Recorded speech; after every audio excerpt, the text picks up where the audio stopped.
me. We're late.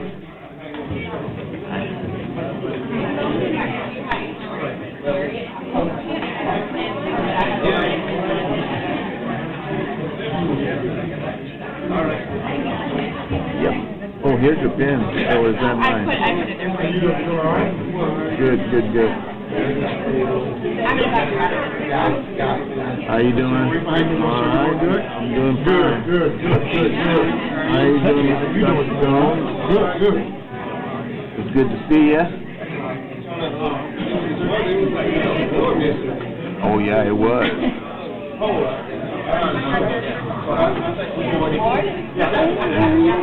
I knew.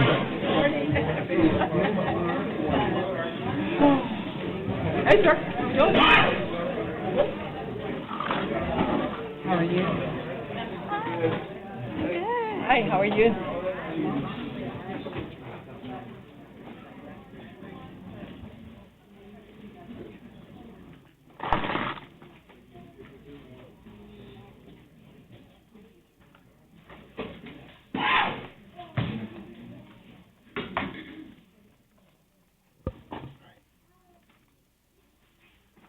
I call this meeting of the Manor Independent School District to order on December 16th at 6:32 p.m. Let the record show that a quorum is present and this meeting has been duly called, and notices of this meeting have been posted in accordance with the Texas Open Meetings Act and Texas Government Code Chapter 551. Excuse me. We'll now move on to the pledge.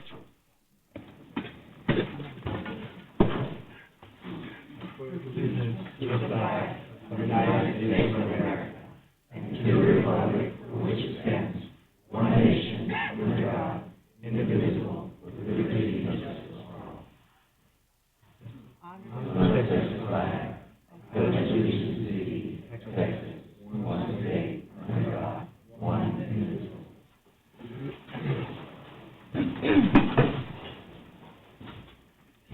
Right. We'll now move on to Teacher of the Month, presentation by Dr. Brian Yearwood.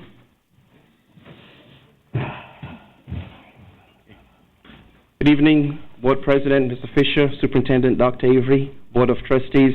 Again, I come before you to help honor our teachers that continue to do an outstanding job and formulate the backbone of learning here in our school district. And we have several that have been nominated because of their outstanding work as far as leading to academic growth for our students, as far as taking upon themselves to learn professionally, as well as just going above and beyond with parents and community as far as engagement is concerned. So without further ado, I'd like to begin the process. We have several outstanding teachers to nominate this evening. Good evening. Ms. Carla Ariano, Presidential Meadows Elementary, 2nd grade, 2 years in Manor ISD, kindergarten bilingual, Principal Laura Kirchner.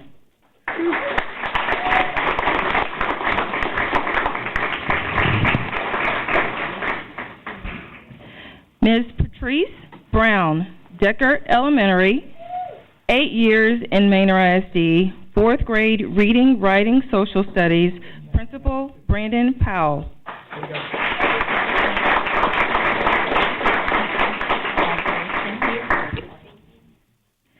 Ms. Bianca Vail, Congratulations.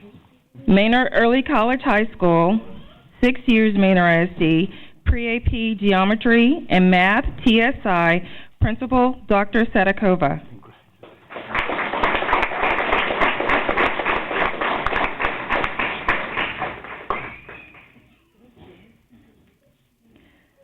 Ms. Megan Travis, Manor Elementary Early Learning Center, 6 years Manor ISD, Pre-K ESL, Principal Crystal Brown.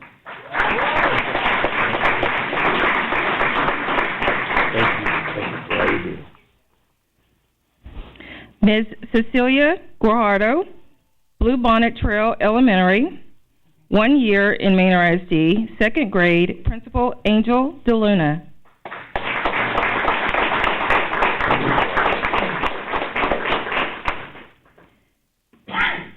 Ms. Rebecca Portillo, Oak Meadows Elementary, 13 years in Manor ISD, 4th grade reading, Principal Sal Vega.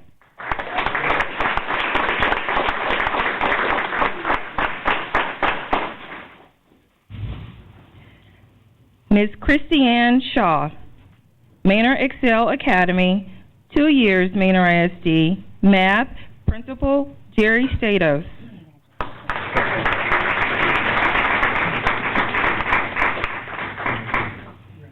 Ms. Roxanne Hines, Lake Manor Elementary, 4th grade, Math and Science, 5 years Manor ISD, Principal Mrs. Morales.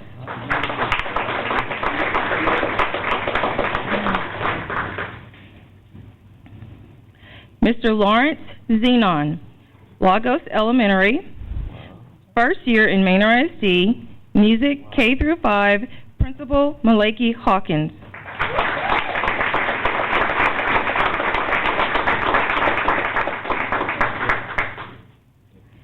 Ms. Caitlin Potoff, Pioneer Crossing Elementary, 4 years Manor ISD, 2nd grade, Principal Edwina Flowers.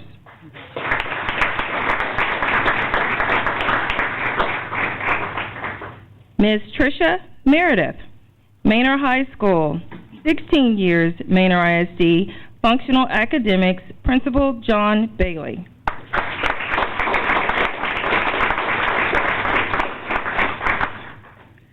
Ms. Melissa Cefuentes, Shadow Glen Elementary, 5 years Manor ISD, ELA, SLA, Social Studies, Dr. Nicole Delestri, Principal.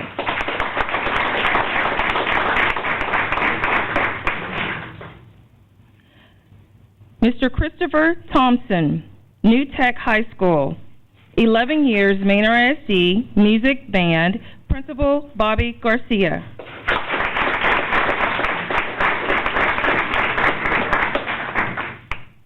Ms. Crystal Bellamy, Decker Middle School, 1st year Manor ISD, Special Education and Math, Principal Dana Swain.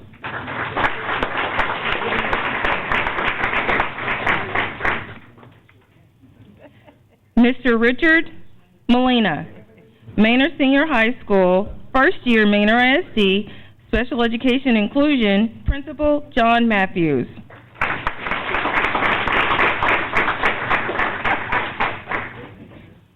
Ms. Jamila Wallace, Manor Middle School, 2 years in Manor ISD, 8th grade Math, Principal Marcus Jones, Dr. Marcus Jones.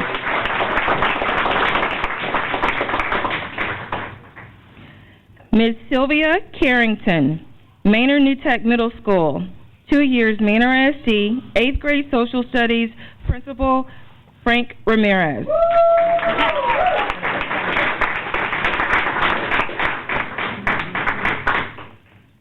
Congratulations to all of our Teachers of the Month.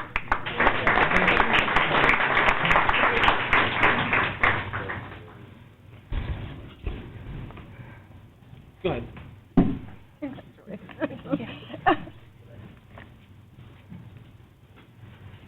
Congratulations. Thank you.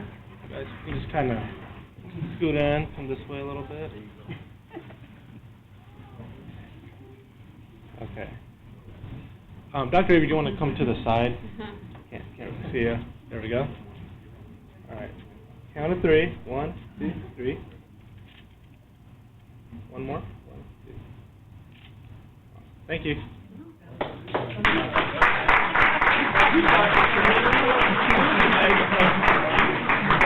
All right.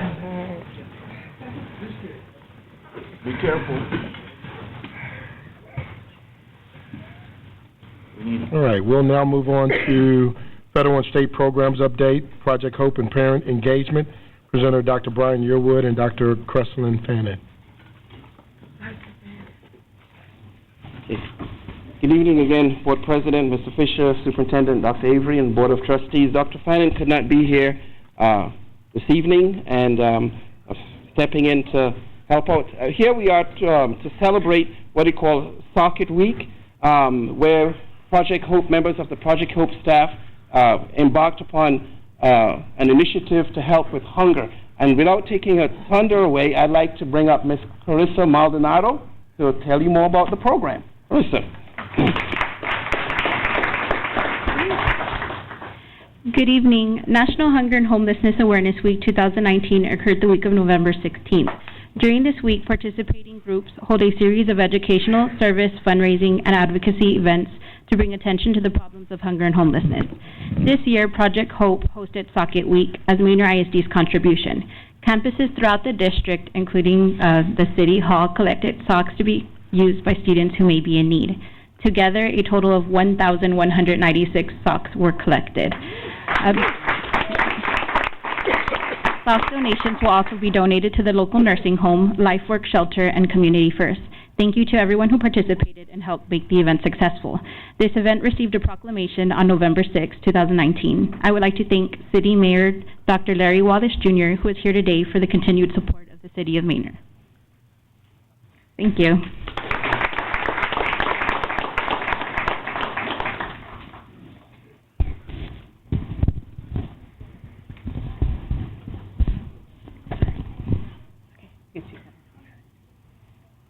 Good evening, Board President Fisher, Dr. Avery, and board members. I'm here to give an update on parent engagement and what's been going on with us. We have our Parent Engagement Steering Committee that has met 3 times this year to discuss what we're going to do moving forward with the district and district initiatives, including parent involvement and parent engagement. We have our 9 parent liaisons present today, or actually there are 2 that are sick, so but we are able to make it. With those parent liaisons that are here. We did have District Parent Forum. One of the big things that we did in December 5th, we held the District Parent Forum in conjunction with the Literacy Night over at Lagos Elementary. And we had over 250 families show up, which is amazing too. And I'd like to send a special thanks out to Natasha Pruitt, Parent Liaison, who up there, as well as Principal Maleki Hawkins. Yeah. So there we are with a wonderful, just the cafeteria was filled with a wonderful choir performance, and the night was filled with literacy and a lot of love and some celebration, holiday celebration. With that, we did, at the end of in this month, we did also do Toys for Tots. We received over 1,263 toys, serving 350 families this year, which was great. We'd like to give a special thanks to the Marine Corps for their program of Toys for Tots for allowing us to continue this for about the 12th year in the Manor District. Also, what we are all coming back from this week, from last Thursday, Friday, and Saturday, we attended the statewide parental involvement conference, where we had a total of 26 representatives from Manor IC, including 4 board members, 8 parents, and all parent liaisons. So it was a wonderful showing. We were out in San Marcos, Texas, got a wealth of information. The parents came back on fire with what they can do to improve district here in Manor, to improve parent involvement. How do we get parents engaged, and how do they stay engaged? And it was a wonderful, great experience for all of us. At this time, I would like to recognize all of those that attended. Oh, yeah.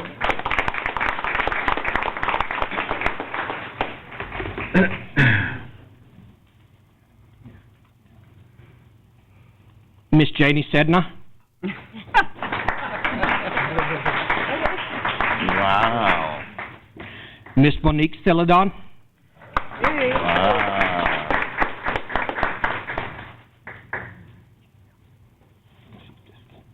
Miss Tamika Thomas. Oh, yeah.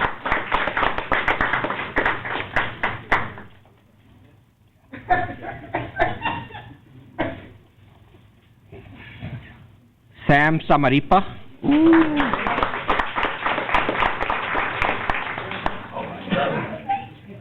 Nicole Aguirre.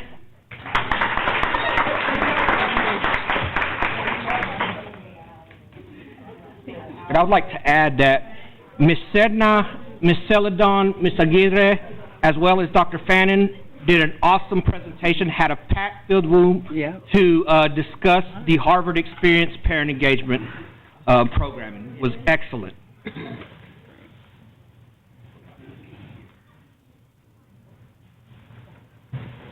Andrea Smith.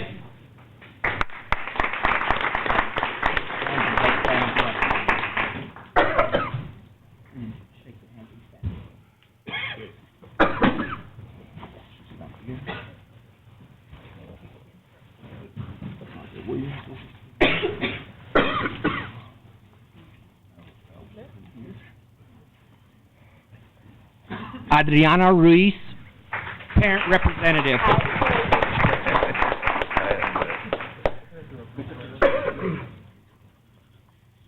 Lucia Mendez, Parent Representative.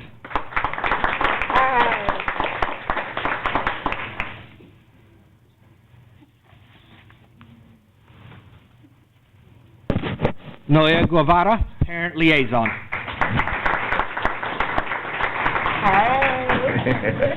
Palmira Penny Mercado, Parent Liaison. Laura Adams, Parent Liaison.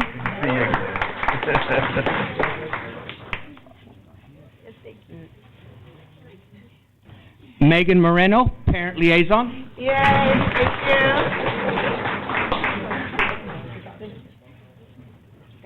Ricky Lopez, Parent Liaison.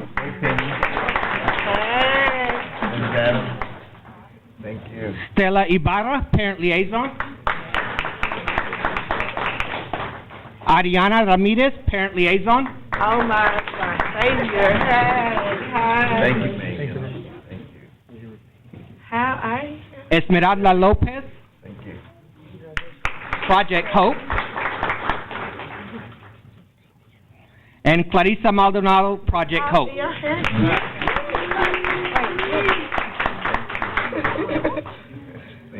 Yes.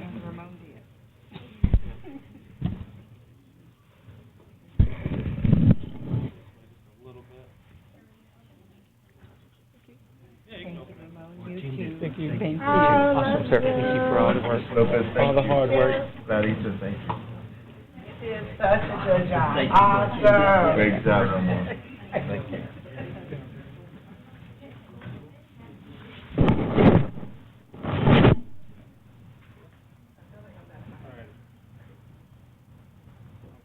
One, two, three.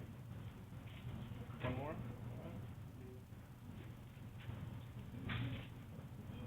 Thank you.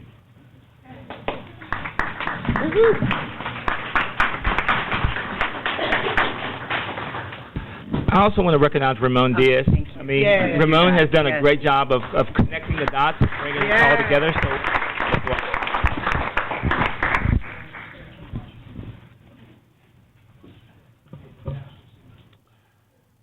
We will now move to the 2019 Distinction Designation Awards. Presenter, Dr. Brian Yearwood.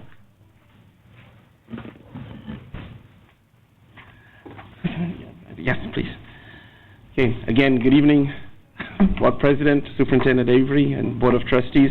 It's a great honor that I'm able to come before you to honor our schools that have received our distinction designations because of the accountability system. Just a quick history. In the old accountability system, districts and campuses were rewarded with labels such as recognized and exemplary.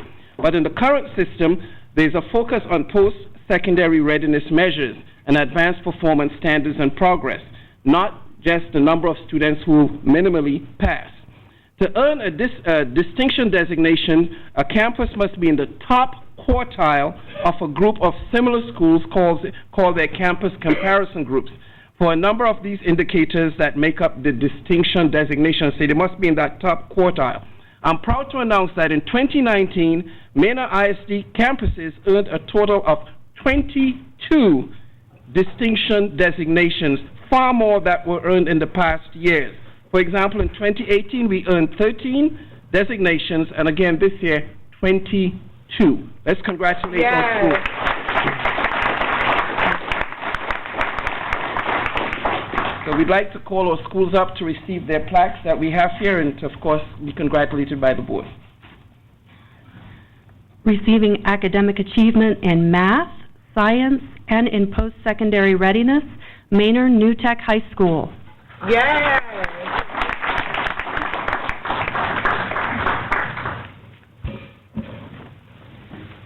With academic achievements in ELA and reading, and academic achievement in social studies, New Tech Middle School.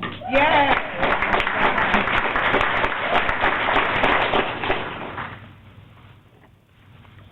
Receiving academic achievement in ELA reading, academic achievement in science, top 25% academic growth, post-secondary readiness, and top 25% closing performance gaps, Blake Manor Elementary.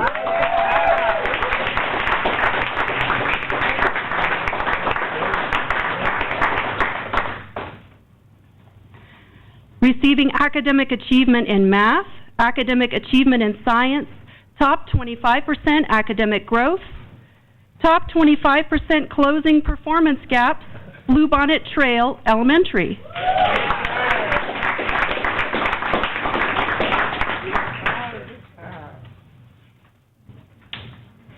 Hey, good job.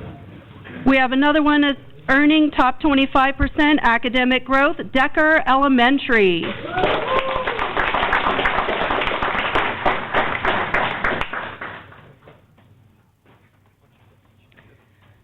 Receiving academic achievement in math, academic achievement in science, top 25% academic growth, post-secondary readiness, and top 25% closing performance gaps, Lagos Elementary School. Look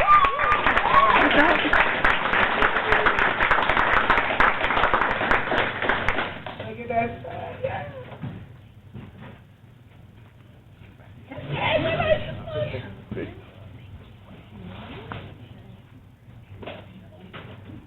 You might want to move that out of the way.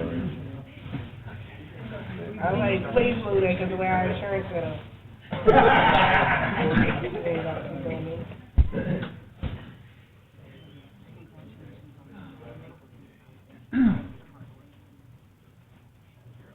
I just want to come this way a little bit. Center it.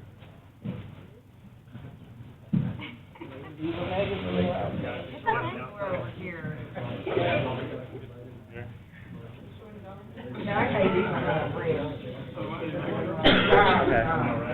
Ready? On the count of 3. 1, 2. Oh, sorry.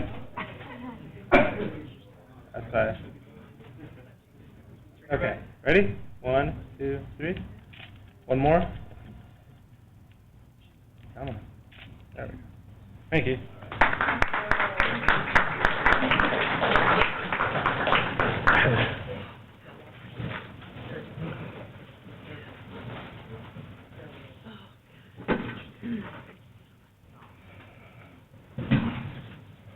All right, we'll now move on to public forum.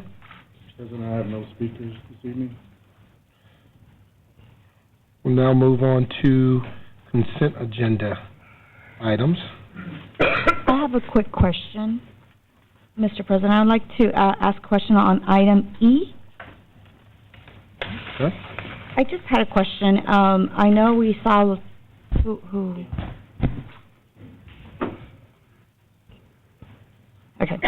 So I did see a lot of pictures. There's a lot of desks and board, a lot of furniture.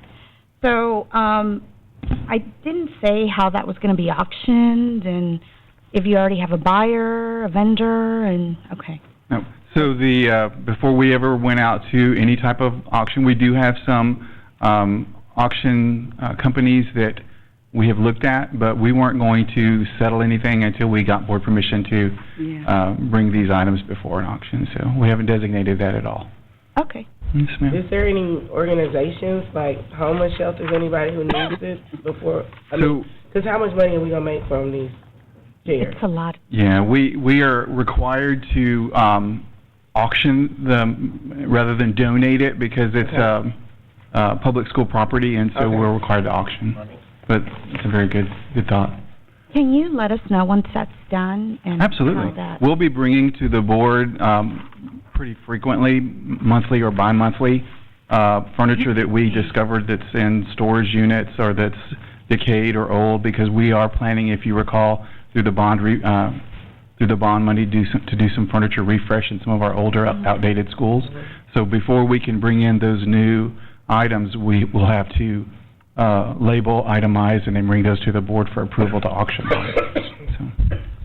Yeah, remember a couple of years ago, we had a process of auctioning out, and I think we stopped that for a while. So we're having to kind of refresh that, bring that back to the board to make sure that anything that is auctioned off has to be approved by the board first, because I know at the beginning, back in 2017, there were some concerns brought up by the board about, 16? It was right, the first year. So we're going to try to bring that whole process back due to the fact that we don't have storage spaces for this type of equipment. And the current place that we have now, it's leaking, so things are just being stored, and we have to be able to kind of make some room and figure that out. So that's the process will be brought to the board, again, like a monthly or bi-monthly process that we were making sure that you guys are vetting that stuff out before we do anything with it. Have any other items? Any other that need to be pulled? Questioning? I'm good. All right. I'll entertain a motion to accept items A through F. I make a motion to accept items A through F. I have a motion from Ms. Cortez. Do I have a second?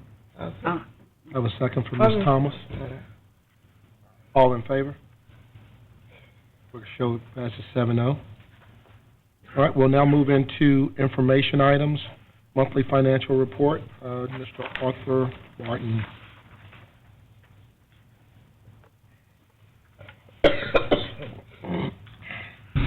Mr. President, members of the board, Dr. Avery, this is our monthly financial report that we bring to you this month, and we don't see anything unusual in this report at all. We're about where we expected to be and about where we were last year, and if you have any questions, I'd be happy to try to answer those. No questions. Okay, thank you very much. All right, we'll now move on to Parent Liaison Program, Dr. Brian Yearwood.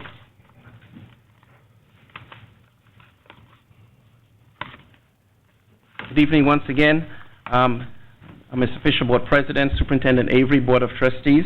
I'm here to bring forth our parent consultants, that were very instrumental in helping to craft the parenting program, parent liaison program that we have in our school district. About 2 years ago, they started with basically nothing, and we did a pilot program, and then we have evolved into having parent liaisons at every elementary campus, of course, with the support of the board and the steering committee and the drive with Mrs. Turner and, Ms. Seldon and Ms. Thomas. But I'd like our parent liaisons now to come up and talk to you a bit about the process and some of the experiences that they've had in helping to craft this program. Mr. and Mrs. Gonzalez, you come forward, please. Thank you. Mr. President, Dr. Avery, school board members, thank you for this opportunity. You've met our home liaisons, our wonderful liaisons. Now I'll speak a little bit about the home liaison program. There's two major questions that we are asked as we start this program. Why do we have the parent liaison program, and what is the purpose of it? As we study successful schools, we note that successful schools have certain characteristics. One of those characteristics is that they have a high parent involvement, community involvement program within the district. This is where the parent liaisons come in. They are the vital connection between the district and between the school and the community, and they provide positive attitude at all times. They work with all parents. Ms. Gonzalez and I are involved in the selection process, the interviewing process, and we also help in the recommendation of who gets hired.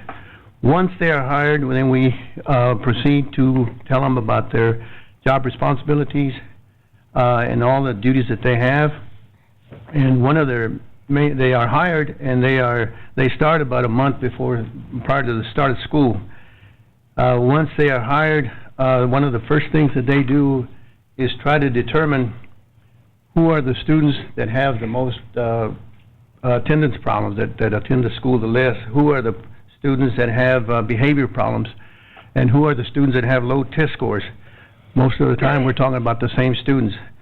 So the parent liaison will make the initial contact, very positive contact with the parents to determine what is at the root of the problem and try to assist the parents in helping them to rectify the problem. Home liaisons work with all parents. but, work with all parents and identify their greatest needs. At all times, we ask that they document everything that they do. This is for accountability, and this is to hold on to successful activities that they do.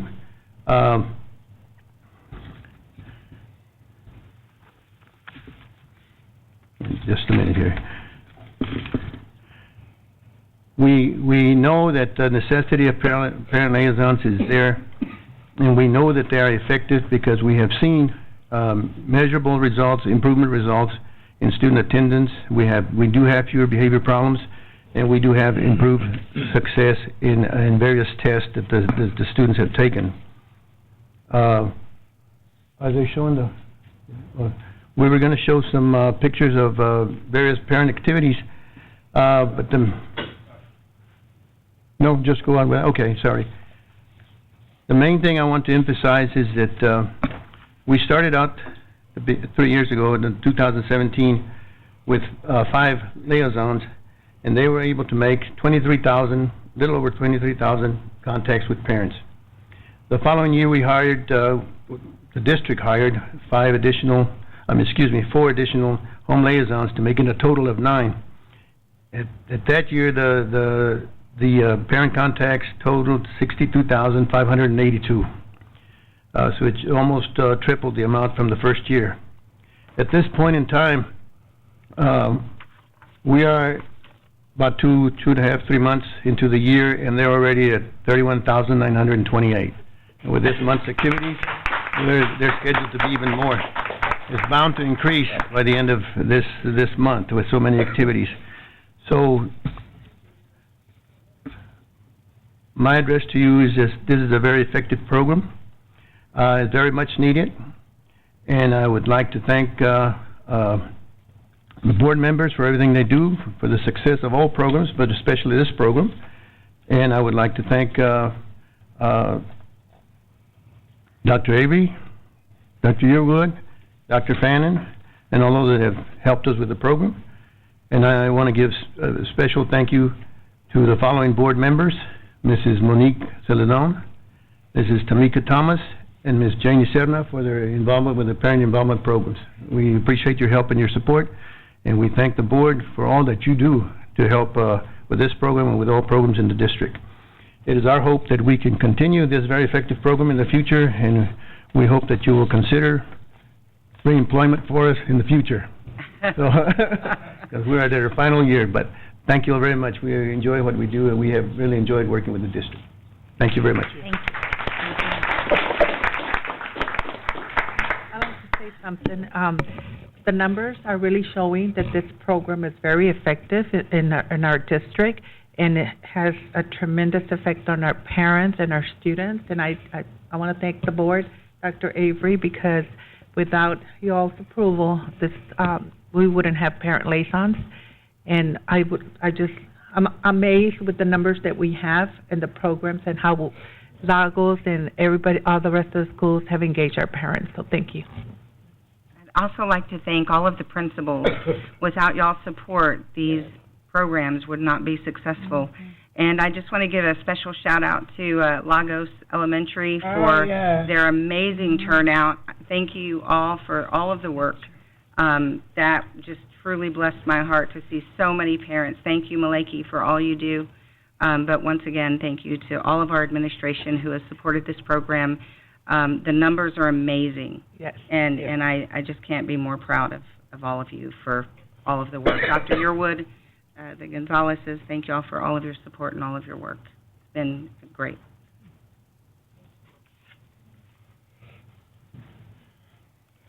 All right, we will now move on to Fieldhouse construction update. The Jerry Blizzard. Good evening, everyone. Good evening. Good to see you all. And Christmas is almost here, right? Good for that. Well, you can see we're at the end of our project, getting very close. The details, they're putting the graphics in, they're putting the logos up. You get an opportunity or looking for an opportunity to go look. give us a call. The school district would be glad to take you and tour. The gym floor is coming in. They're putting the actual paint down on the floor.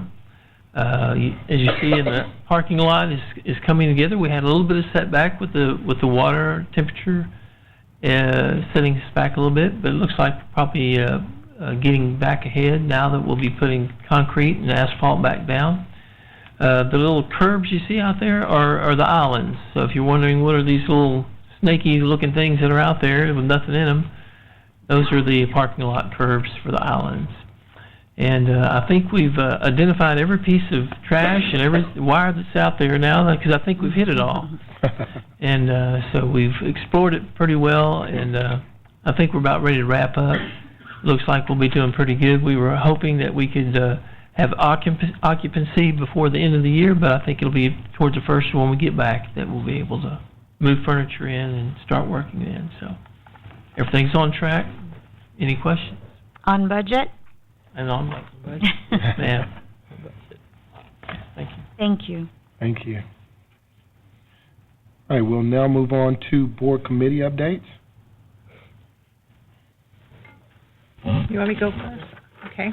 I will present on the Parent Engagement Committee. Lagos Elementary hosted a wonderful parent forum, as you previously heard, along with the Polar Express Literacy Night. Special thanks to Principal Hawkins, Parent Liaison Natasha Pruitt, the Lagos Choir, Lagos staff, PTA, parents, and students for an outstanding turnout. The next parent forum will be held at Bluebonnet Trail Elementary on January 22nd at 6 p.m. I'm looking forward to that as well. Hopefully we can have as many parents as we did at Lagos. Toys for Tots was held at the Lions Club on December 11th. Like Mr. Diaz stated, 1,263 toys was distributed to over 350 Manor families. That's outstanding. Special thanks to the U.S. Marine Corps for sponsoring and donating toys. We also want to thank Dr. Brittany Logan from the Fine Arts Department, along with the High Steppers and the Dazzlers for volunteering their time. Thank you to the parent liaisons and all the parent volunteers who assisted. This past weekend, parent liaisons, 4 board members, and 8 parents attended the statewide Parent Involvement Conference in San Marcos. Thank you to the parents who attended, and a special thanks to Applied Materials for their support and grant.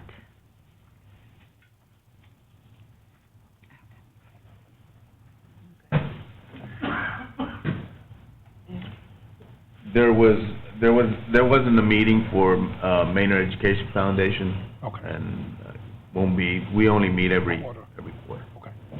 Thank you. So the academic committee did meet. We have finalized our academic theory to be able to present to the board and get approved. We've delved into some topics that were near and dear to, the community's heart, for its GPA, how to calculate your child's credits, and knowing how you can move up in the race to be valedictorian, and getting that information out, and just having parents be more aware and students be more aware of how that process works. And then looking at how we can find out more information about grading systems across the state and how we compare with ours, and if we could possibly improve, because it's always about continual improvement. So that is what we are discussing now. Now, we will definitely let you know if some changes take effect, but we always want to look at ways that we can improve. So, and Ms. Cortez is on the academic committee with me, Mr. Sampariba, and of course, Dr. Avery and Dr. Yearwood, and then a whole bunch of other ones. Yay, ladies. Okay. Safety and security meeting, it's just more of a appreciation for Dr. Vera and Ryan Markham for hosting the engagement with the police chief and what the community is looking for. I will get with Ryan after the Christmas break to talk more about the upcoming meeting for safety and security. All right, so I have 2. I'll start off with the actual facilities meeting. We had a large agenda to go through. Dr. Dan Vera is going to be bringing be talking to us shortly about rental facilities that bringing to the board as to what we'll be moving toward next as far as a proposal. We also talked about potential project management that he and Dr. Avery are working through to bring to the board, as well as land opportunities that they have identified that we've discussed that they'll be bringing to the board as well. I'm trying to think, what else did we have? Delivery methods. Oh, delivery methods of how, for this upcoming bond, how we will be working out delivery methods, and he will be bringing, Dr. Vera and his team will be bringing that to the board as well, for us to make a decision on how we will roll out the next projects for this current bond.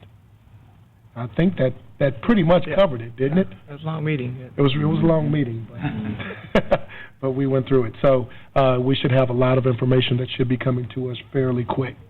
Okay. Next is Manor Schoolhouse Foundation. The MSF Prize Patrol was a success. A total of 67 grants were awarded across the district December 5th and 6th, 2 long days. Yes. And so it was a lot of fun. It's always great to see teachers get the grants, and they're just elated. So the big checks and I think the biggest part of the day are the poppers, right? Yeah. So it scares everybody, but they keep on popping. Never get used to them, but... Yeah, absolutely. Nominations are open for elementary and middle school Culture of Innovation Awards. We'll be recognizing individuals who share their creativity and innovation more broadly outside of their classroom or work environment. The elementary award will be announced at the January board meeting and the middle school educator at the February meeting. Nomination forms can be found on the MSF website. Middle school and high school nominations will be open soon. So get your nominations in and go. Make sure you go for the award. Get some money. And I think that pretty much concludes our committee updates. All right, we'll now move on to Dr. Dan Vera, proposed policy of GKD local facility rentals.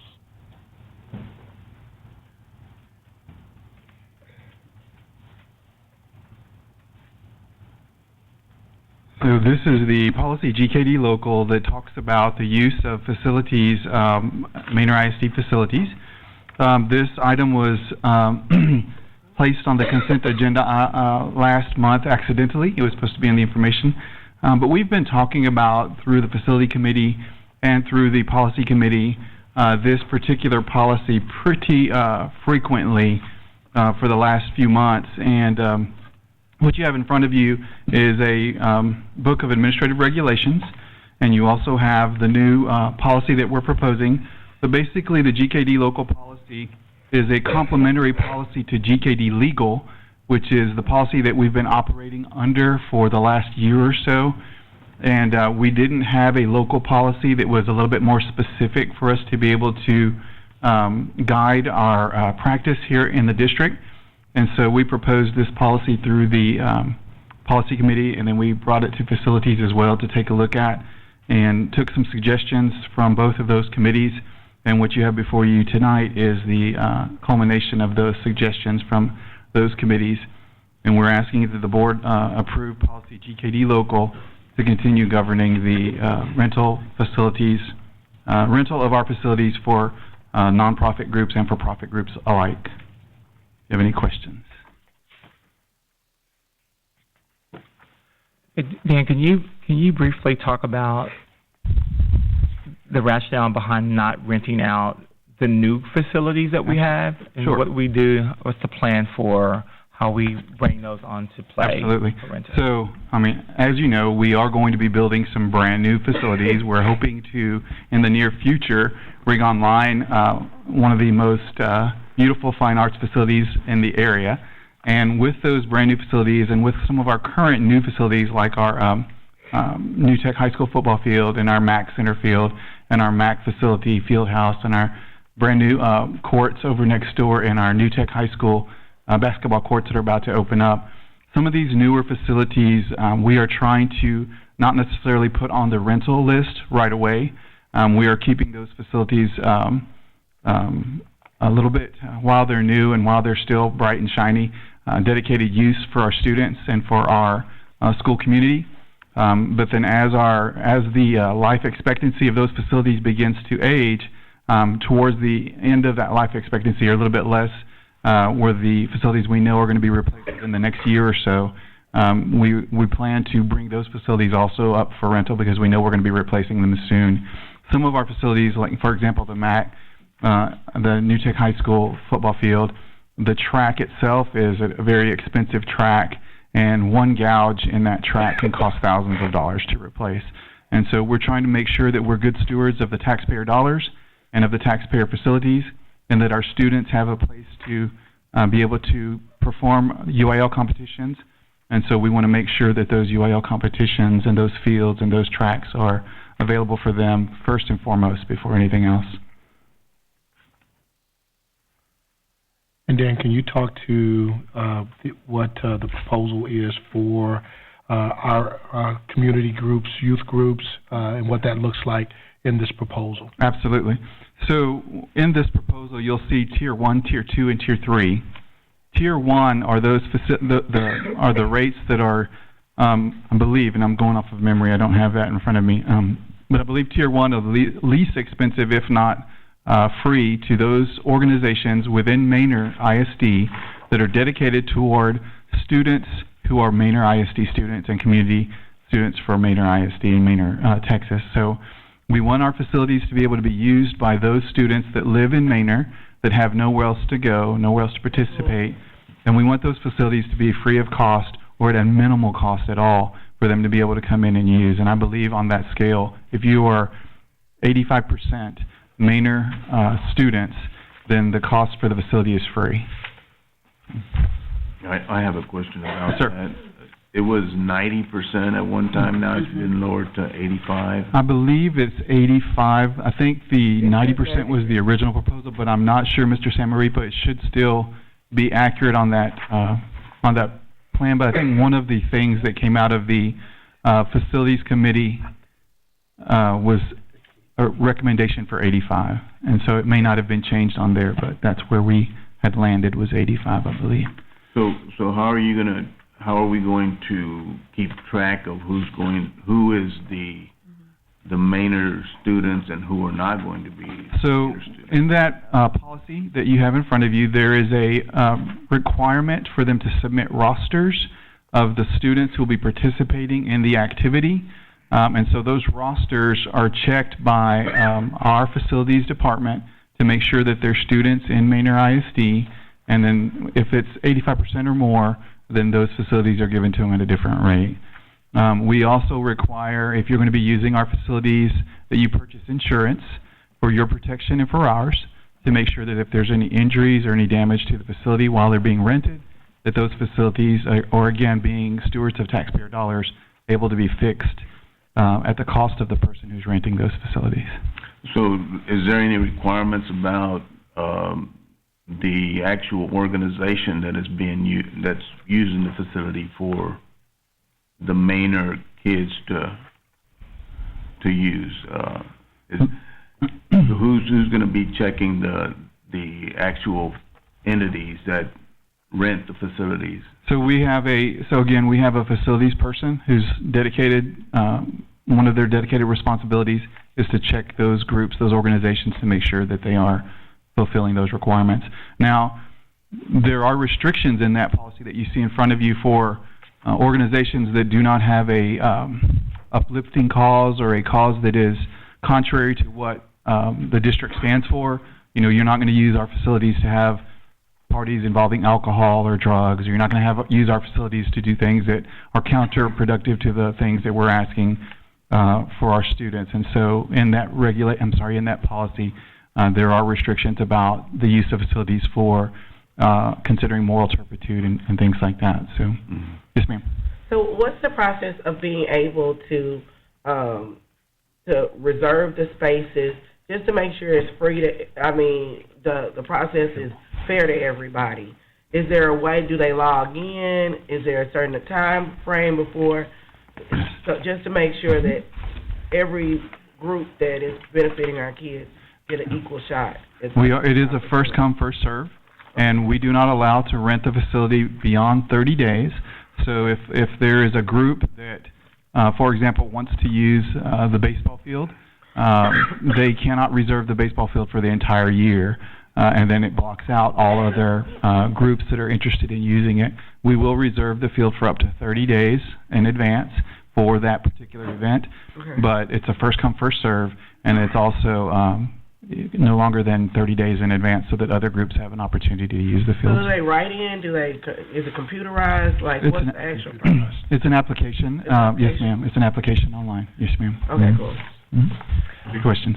And you said 85%, right, of Manor ISD students? Because on this facility using rental guidelines, it says 90%. Yeah, I believe it probably says 90. That clarity is 90%. Right. Yes, ma'am. One of the suggestions from the facility committee was that be 85%, and so the documents that I have in front of you haven't had a chance to be corrected. Okay. So going back to what Mr. Samarripa's question was, so who will be responsible to make sure that these organizations have their 501c3 and their tax exempt? So that is part of the digital, we use a digital desktop to keep track of all of those things in the facilities office, and there's a designated staff member there that makes sure that it's a 501c3, that insurance is filed, the application fee is paid, and the application is made. So there's a dedicated staff member at the facilities department that does that. Yes, ma'am. One other question. Yes, sir.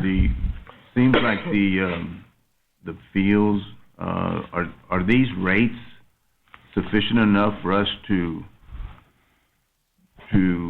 recoup the amount of damage that might be done, or the custodial expenses that would have to be put out to clean up and bring it back to? Yes, sir. We do believe that those rates, what you see is in that document, is the rate for the facility itself. The rate for the staff is separate and apart from that particular rate. So if you pay that rate and you need one custodian to open and close, then you'll pay the custodial rate for that facility as well. If you rent a facility that requires security, then that security is added as well. So the custodian, the security, opening and closing the facility, all of that is in addition to the rate that you see in front of you as well. Okay, so what is this rate for? What is it actually? So the rate basically covers your ability to use that public property and have it reserved for your use only. Okay, so say for instance a basketball team goes and gets a gym, and they're in the stands, and there's trash, for a lack of a better word, but there's trash in the stands. Our folks have to go in and clean. They'll be charged for that. Yes, sir. In the application. Per hour for our custodial person, or? So in our application, if they leave our facilities in poor shape when they're done, they'll be charged the cost to clean up those facilities, and then they will not be using the facilities any further if they don't take care of the facilities that they rent from us. And then we got to keep in mind that these people are also doing us a great service. If there's opportunities that we're not yet able to fund as a district, and we're giving our kids something to be able to do after hours, then some part of that should be eaten up by the district, because they're giving our kids something constructive to do that's not busting our windows. So. Yes, ma'am. Well, but you also have to consider, Tamika, that there's other taxpayers that are paying the same taxes that their kids are not using those facilities. So the other people, say for myself, I don't have any kids in the district. They're not using the facilities. So my tax is going to have to pay for them to. Well, if we go down that logic, then there's plenty of people who don't have kids in the school district. You're totally right. For it. You're totally right. When it comes down to that, the greater good of having kids that are not busting out your tires is what you're paying for. So we're hoping to be able to make a happy medium Yes, between and the that's what we two. need. And so through the application process, giving Manor students very much discounted, if not free rate, to be able to let them have a place to go. But at the same time, holding people responsible for the facility use itself and any damages that they may incur. Yeah, so it's already in the. So if I may, in years past, the last 10 years, in which I've been part of the youth organization, we were required to pay for a custodian that was there and that actually cleaned while we were there in the facilities. And then if back when we did football years ago, we would pay for custodians to come and then they would clean up after. So that was part of what you would pay for in the actual rentals. Now, I don't know if it's still set like Absolutely. that, but Yes, sir. but So you- here it's, oh, I'm sorry, go ahead. so when you rent it, you're going to rent also an actual custodial maintenance person as well. According to the policy, or the policy that was still in place before this one, if you had, I think, 90 or 95% of the students were Manor students, you didn't pay you didn't have to pay anything. That's correct. And that's what, that's what I'm trying to get at. The students, usually they're good, they're out there, they're having fun. I coached many years in baseball. I coached in football. I coached in basketball even, and used the gym, But I was just a coach. I wasn't the organizer. Well, I don't know what the organizer was actually paying for, but there was misuse of the facilities. They would trash it out, and no telling if they actually paid for any of that, cleanup or anything else like that. But so be it. We're trustees. We're in the business of making sure that the taxpayers' monies are well trusted, and that's what I'm about. Yes, sir. We need to make sure that we do have a happy medium between, yes, let's give them the facility, but let's make sure they're accountable for what they do. That's the attempt that we're trying to make with this policy, is to make sure that folks are held accountable, but at the same time, making those facilities available. Until we secure all of our facilities, because many of our facilities are not fenced in, many of our facilities are open access. So until we're able to completely secure all of those, we still continue to have unauthorized access of our facilities at some times. Not a great number, but we still see that, and we try to address that. But this policy is, again, an attempt to give us something to be able to regulate how we do it. And we may be coming back to the board with an adjustment if we see that it's not working out. But right now, we believe that this is a good direction to go. In this particular policy, it says here custodial services can be requested. Yes. So it's not going to be required for custodians. Not necessarily. It depends on the length of time and the facility itself that they're using. So if they're renting a facility for 30 minutes or an hour for a breakfast or a luncheon or something, or a place to meet, it just depends on the length of the time that they're renting and the actual facility that they're renting, and whether or not they're requesting a custodian. If they don't request a custodian and they leave the facility in poor shape, we will clean it up and we will bill them. Now, I'm sorry, one other question. The baseball fields down below the old elementary schools, is that listed in here as athletic complex, non-UIL or something? It is. It's a non-UIL because it's not large enough for us to be able to use it as a UIL field. None of those. There are three of them back there, but they can be used as practice fields, and we've had a great deal of interest in those three fields. We are trying to do our very best to get those particular fields safe and conditioned so that our community has a place to go. And again, those are some things that we'll be bringing to you later on, we hope, to get some purchasing for some lighting and some bleachers and things like that. But again, it's down the road a ways. Well, Manor Youth Association usually use those for Years. 20, 30, 40 years probably. at no cost. They've never paid anything. Right. We've assumed ownership of those again. And I understand that. But the people there that were the coaches, and they maintained the whole area while they were playing there. Right. Are y'all going to maintain the area now? Yes, it really was for them to maintain those facilities and for them to pay for the repairs and for the building on those facilities did not absolve the district of the safety that we had to provide, and it didn't keep us from any damages or anything that might happen while they were using our fields. We were still liable for those things. So we assumed payment of all of those things, keeping the facilities.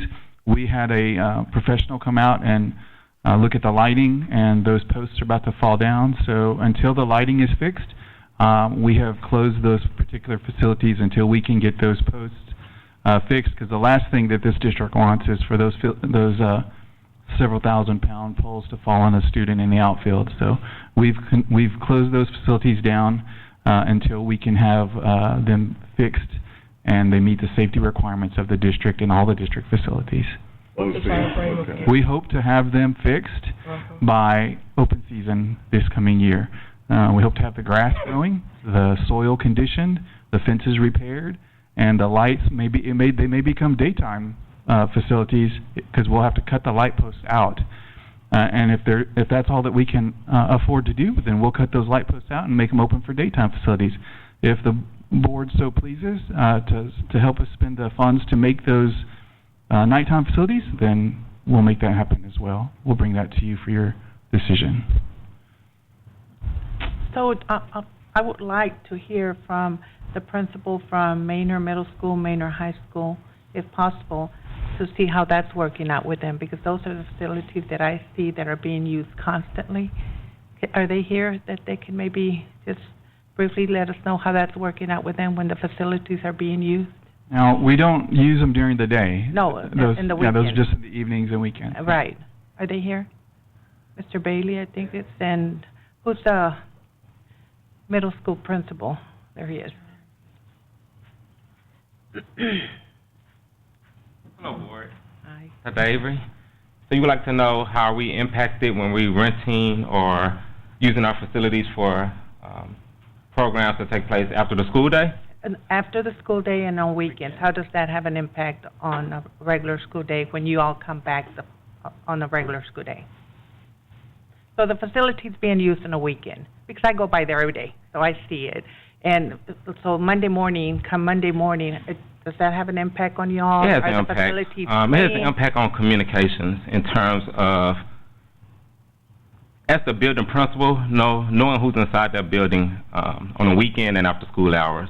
I am not involved in the decision-making of who's using the facility. I get a school due notification when I have an event that's going to take place, and it has pretty much time and date on there and location. But in terms of who's going to be at the campus, monitoring, supervising, who's going to open up the campus, who's going to close up the campus, if anything is trash, messed up, or anything like that between the time that they finish, whether it's during the week or on the weekend, that piece there has negatively impacted the campus. Okay. And then sometimes it's looked upon as we have this alarm system issue going on, so we're getting all these notifications about who's in the building, who's not supposed to be in the building. So then I'm trying to differentiate, is that staff that's inside the building, or is that non-staff that's inside the building, and those type of things. And so those are the implications that it's having on us. Mm-hmm. So sometimes I went to the campus on Monday, did the walk before the admin meeting at 7:45, and noticed trash or the table's not where they're supposed to be. So then our custodial team has to get the cafeteria ready for breakfast, and we get it cleaned up according to schedule, and then we conduct business as usual. That's how we've been impacted with it. So I guess what Dan is saying is that this sort of thing is not going to happen any further, because it should be resolved before school starts. And it shouldn't affect the custodians that are there on their regular hours, so, right? So this is the first time I've been kind of questioned. This is interesting, so I'm just going to be honest. Yeah, be honest. Well, That's we- what Okay, we're thank you. doing. So the reality is the accountability of what Dr. Vera just presented is going to be critical. Ensuring who is ever responsible for making sure that that building is clean, that it's secured, that it's locked up, that it's the way there was when they showed up, making sure with the intent that our staff did what they were supposed to be doing. That accountability is going to be key and very clear who is the person responsible for that follow-up. It's the other thing that's going to be very clear. Okay. Or, Dr. Jones, I want to make something real clear, too. That accountability is enhanced when we have a policy that lets us do that. And right now, we don't have that. And so we're asking for that so that we do have something from the board that gives us the backbone to be able to say, wait a minute, you used our facility, and you left it in shambles, and there's a board policy that says you can't do that, and here's how we're going to address that in the future. And so, again, the policy will give us more of a leeway to be able to enforce that. Because right now, somebody could say, well, where's that in your policy? And it's not there. So. Hello, Dr. Avery and the board. From our perspective, the facilities affect me more so with just the communication, not knowing really who's there. Like I kind of know I have to check my calendar on our campus. Sometimes it's listed, sometimes it's not. But I get a lot of calls on the weekend. Like on Sundays, I get 5 to 10 calls, and I know that there's a church having service there. They have service there every Sunday, but I'm getting calls 5 to 10 times a day. I really haven't had that big of an issue with the trash. I mean, there might be some times where the tables might not be kind of set up correctly, but from my perspective, the biggest thing is just the communication and making sure that our alarm is set up and I'm not, the police aren't being called out to the campus when they're having church. So if we could fix that, then I would like that. Yeah. Oh my God. So they're talking about a situation that's other than facility rental situation. We do have some electronic alarms that we are trying to get tweaked and tuned in because they're hypersensitive and they're getting set off sometimes by all kinds of things. A tree branch waving in front of a window where there's a sensor, a squirrel that trips a sensor, and so they're getting calls frequently for those kinds of things, not necessarily facility rental. One of the things that I do want to make sure the board understands is that we do not rent out a facility to either one of these campuses or any campus if there's something already on the calendar dedicated to Manor ISD students. And we check calendars, we check multiple calendars, we make personal phone calls to the campuses and say, hey, this company wants to use your facility on this day, this time, and do you have anything? We don't see anything on your calendar. We just want to confirm that the facility is available before we schedule something there. So we do multiple due process to try to make sure that we're not stepping on anyone's toes. I personally wouldn't, I'm not going to rent out facilities if it's going to take away from the kids. There's just not going to happen. So we do multiple checks to do that. And I'm telling you right now, the lady that is in charge of doing this is a detective. She goes above and beyond. She really, really does. So, Dr. Vera, what I'm hearing right now, though, from the two principals is the communication is lacking. So I think, being on top of that more, because you're not personally, performing that job. No. So when you say we're doing our due diligence, so somewhere there is a gap in communication. And just knowing some of the people that work in facilities, knowing some of the people that have been involved before, I know that there is a definite lack in communication. So thank you guys for being honest with us. Really appreciate it, and we hear that. And certainly, Dr. Vera, wants you to please take that all into consideration. Absolutely. Make sure the person who is in charge of making sure that the calendars are set, and also the communication to the principals to let them know who's on campus, make sure that she's on top of every step. And we can do now that. That we have policy in place, you can point to that and make sure that she follows policy. We can do that. And Principal Bailey, what would you say is the percentage of times that you're having a hiccup out of because people are using your facility all the time. Is this a 20%, 30%, 50/50? What type of percentage are we having issues? Man, to be honest with you all, I can't really give you a good percentage because I know this is probably not the best answer, but it's just the honest answer. It's just kind of one of those things I just kind of accept in terms of it's hit or miss, you know. I will go to the campus in the morning, we do our walkthrough to make sure that it's the way that it needs to be across the board, and honestly, I just don't know, honestly, who's using that building, unless it goes to my school due to my calendar, but it's one of those things I just honestly have accepted that Manor High School is definitely going to be used quite frequently for events that are not hosted by Manor High School. And I went off just the honor system in terms of hoping that the building is secure, the building is taken care of, the organizations that were allowed to use it do their due diligence. And then each day is one of those opportunities to where we walk the building, we be proactive, we clean up after the individuals if something like that happens, and then we move forward. But honestly, just kind of accepted the fact that that's just how it's been over the several years when it comes to that regard. If it's something that's like really, really messed up, then I'll call the people who I know to call, or my staff will take care of it. Right. And it starts off with my custodian that's there, and I'll start the day off with one custodian. So a lot of times it's he and I, Mr. Such and Such, we got to get this taken care of. Got kids coming in, we got staff coming in. Might set you back 30 minutes to an hour on any given day that you come in on a Monday and things. So I'll stop complaining about it, to be honest with you.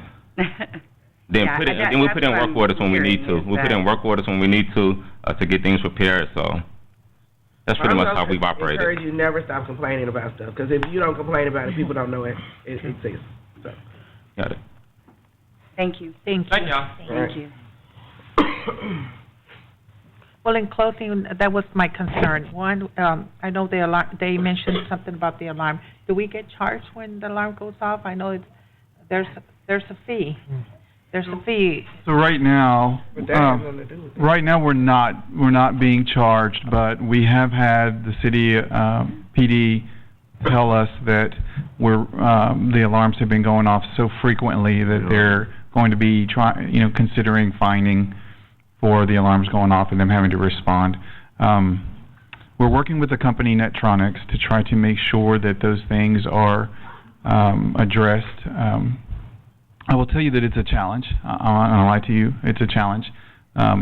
We've set up procedures. We have a person that we actually have on staff that we pay. It takes, Mr. Bailey's telling you about some of the calls that he gets, but what you don't know is that we take several of those calls too, and so he gets a percentage of those. We have a full-time staff member that responds to those, and then it goes to each of my staff members until it even reaches up to me. And so we're responding to those alarms calls as well. Now, the full-time staff member has been doing this for so long, he knows exactly which window where the sensor is going off, and we've had it repaired, and it goes off again. And so he lives very close to most of the schools, and he can beeline it out there real quickly, double-check, make sure everything's okay, and cancel the phone call to the police. So we have multiple plans in place, but it is a challenge when you have a district as large as we have, with as many sensors as we have and as many alarms as we have. And so we're just trying to keep a hold on it as much as possible. I want to make sure that you understand, too, that if we get communication's a two-way street. If we come in on a Monday and we're told that, hey, this particular organization rented that facility, the cafeteria at the high school, for example, is one, and they left it in shambles, I need to know. I need to know so that we can make sure that that group doesn't use that facility again, and then any cost that we incur for the cleanup of that is passed on to that organization as well. So it's a two-way. This is, a great question. I hadn't heard any of that, so I'm really good to hear about it. And I think Mr. Bailey has been a team player, and he's just been taking it. And so I'm glad to hear it tonight. I'm glad he brought it to light, but I want to make sure that we have that open communication as well. And then I just want to clarify that the security has nothing to do with the fact that the facility's been rented. Because I heard the house was sending it off, like birds. That's a whole nother issue. A whole nother issue. But I'm just saying, it's not because people are in it. Like, literally, when the wind blows. Well, I don't know. We need clarification on that, because that's what's mainly my question. if you rent out the facility and those individuals come in and somehow, you know, the alarm goes off, that's basically... So those, all part of the rental process is to open and close that facility. Somebody has to be there to go and open it and to go and close it and reset those alarms. So that's part of the contract. Those alarms are being set off by a variety of different issues. Hogs being one of them potentially. So. And one of the things that's going to be happening with the bond, a lot of your security systems are at their end of life expectancy in some of these buildings. They're old, and so they're malfunctioning, and probably more malfunctioning more so than functioning. So we have a schedule of replacement, especially I know at Manor the 910 campus. That board has to be replaced ASAP, and so that is on target to be done pretty quickly, and it'll take care of some of the security issues and the false alarms that have been happening, especially at that building. I have one. The athletic complex UIL. What is that? So again, those are the UIL fields that are UIL ready, that we can actually host and play football games that allow us to count towards UIL, like wins and losses. And then we have fields that are not UIL ready or not be able to use for wins and losses. I still don't understand which fields are UIL. So, for example, the MAC football field is a UIL football field. You can win and lose a game there, and it counts towards your count. But the Manor Middle School football field is not. Okay, so there's no rental fee for the UIL athletic complex? Right, not at this time. The MAC field, because it's brand new, is not being rented out right now, and then the New Tech, it is not. The track there is not, and the New Tech High School football field is a UIL field. That is not being rented out right now at this time. So the football field, even at the new the high school football field over there, is not either on 973. Correct. It is not. This one is not being rented out. It is not. No. The athletic director personally requested to be able to extend the life of those two particular fields and to have them dedicated for the use of his teams. He personally requested that we hold off on those for a little bit longer. Then I have one last question on the rates. You have baseball field, $150.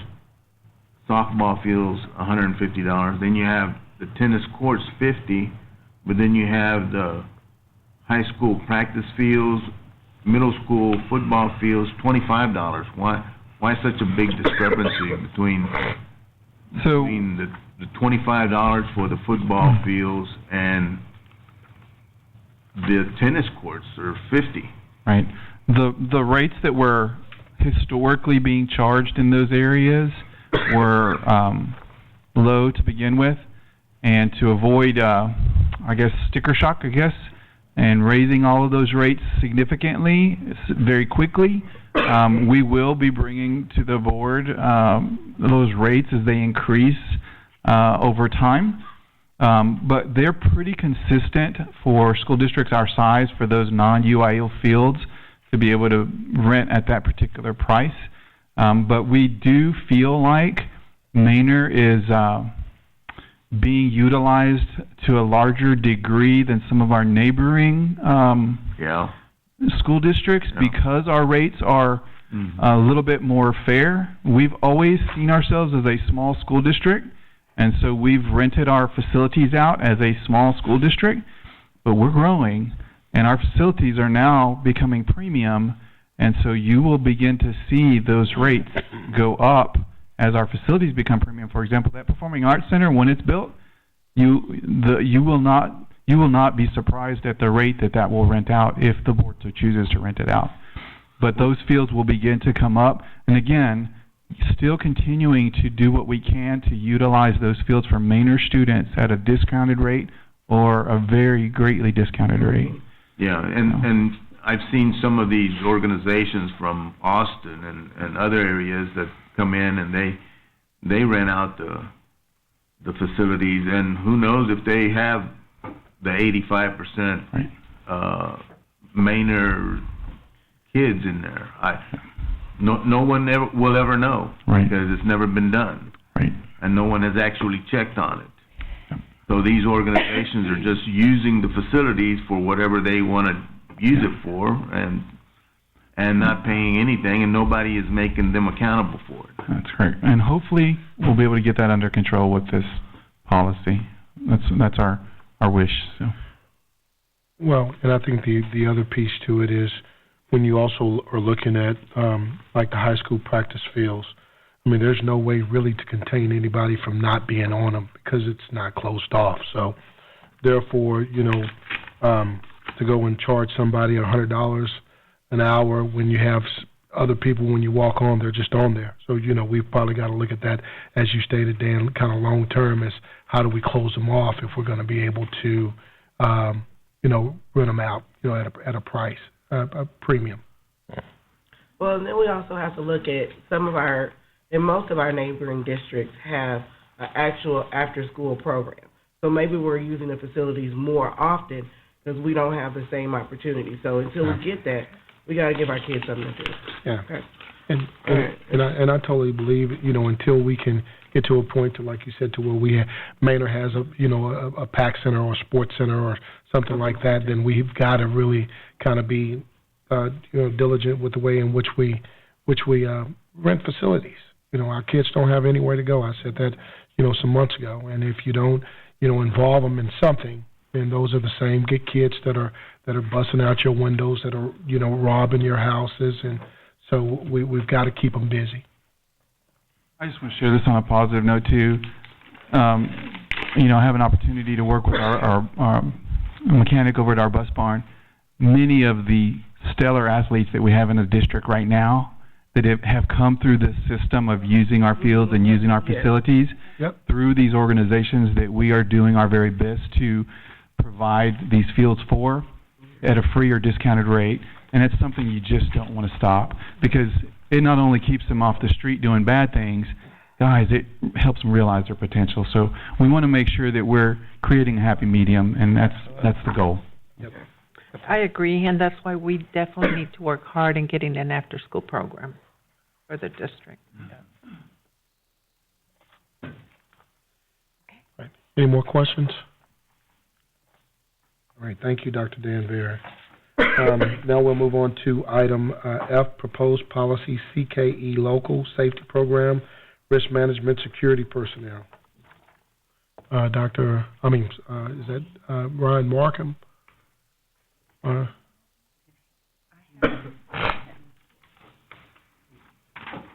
So, Mr. Markham, I believe, had to leave for his child. I think he has a graduation or something like that. So he asked me to discuss CKE local. So basically, CKE local describes the scope and the authority of the police department.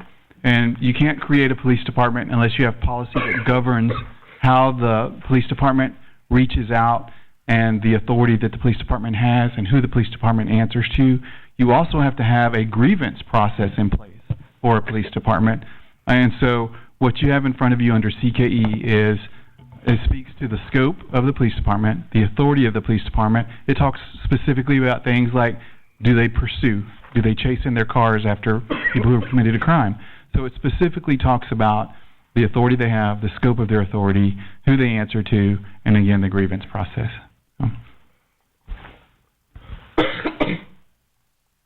Any questions? And this will be brought up in January. Yes, ma'am. This is just information for you to be able to look at over time and digest it, and then we'll be bringing it back to you in January. Yeah, and we encourage the board to kind of, you know, really vet this particular policy out. It's a new policy, and so we need some guidance to make sure everybody truly understands how and what the intent of the policy is. So it will make a huge impact on the direction of the department. So. Any additional questions? All right. And we'll go on to item G, Board Continuing Education Hours. Pursuant to the Board Policy BBD and Texas Education Code Section 11.159B, the following trustees completed continuing education requirements as of the anniversary of the date of their election: Ms. Anna Cortez, Mr. Elmer Fisher Jr., Ms. Monique Celadon, Ms. Mr. Sam Samaripa, Ms. Janie Cerna, Mr. Johnny Velasco, Ms. Tamika Thomas have completed their continuing education. The following have exceeded required hours as of the anniversary of their election: Ms. Monique Celadon, Ms. Anna Cortez, Mr. Sam Samaripa, Ms. Janie Cerna, and Ms. Tamika Thomas. The following are deficient in meeting hours as of the anniversary date of their election, and that's none. It is my understanding that as of today's date, no trustees is currently deficient in meeting continuing education requirements. And so with that, let me definitely talk to the amount of hours that have been taken. Ms. Celadon has 24.83 hours of continuing education. Ms. Anna Cortez has 50.83 hours of continuing education. Mr. Sam Samaripa has 41.5 hours of continuing education. Ms. Cerna has 24.49 hours of continuing education. Ms. Thomas has 38 hours of continuing education. Mr. Velasco has 12.08 continuing hours of education, and Mr. Fisher has 10.87 hours of continuing education. Completing the required continuing education is a basic obligation and expectation of any board member under SBOE rule. So thank you. Are there any questions? Thank you all for your hard work and your education efforts. All right, we will now move on to action items. Consideration and approved district improvement plan. Dr. Yearwood and Ms. Is that Celeste? Celeste. Again, President Fisher, Superintendent Avery, Board of Trustees, I bring for your consideration the district improvement plan.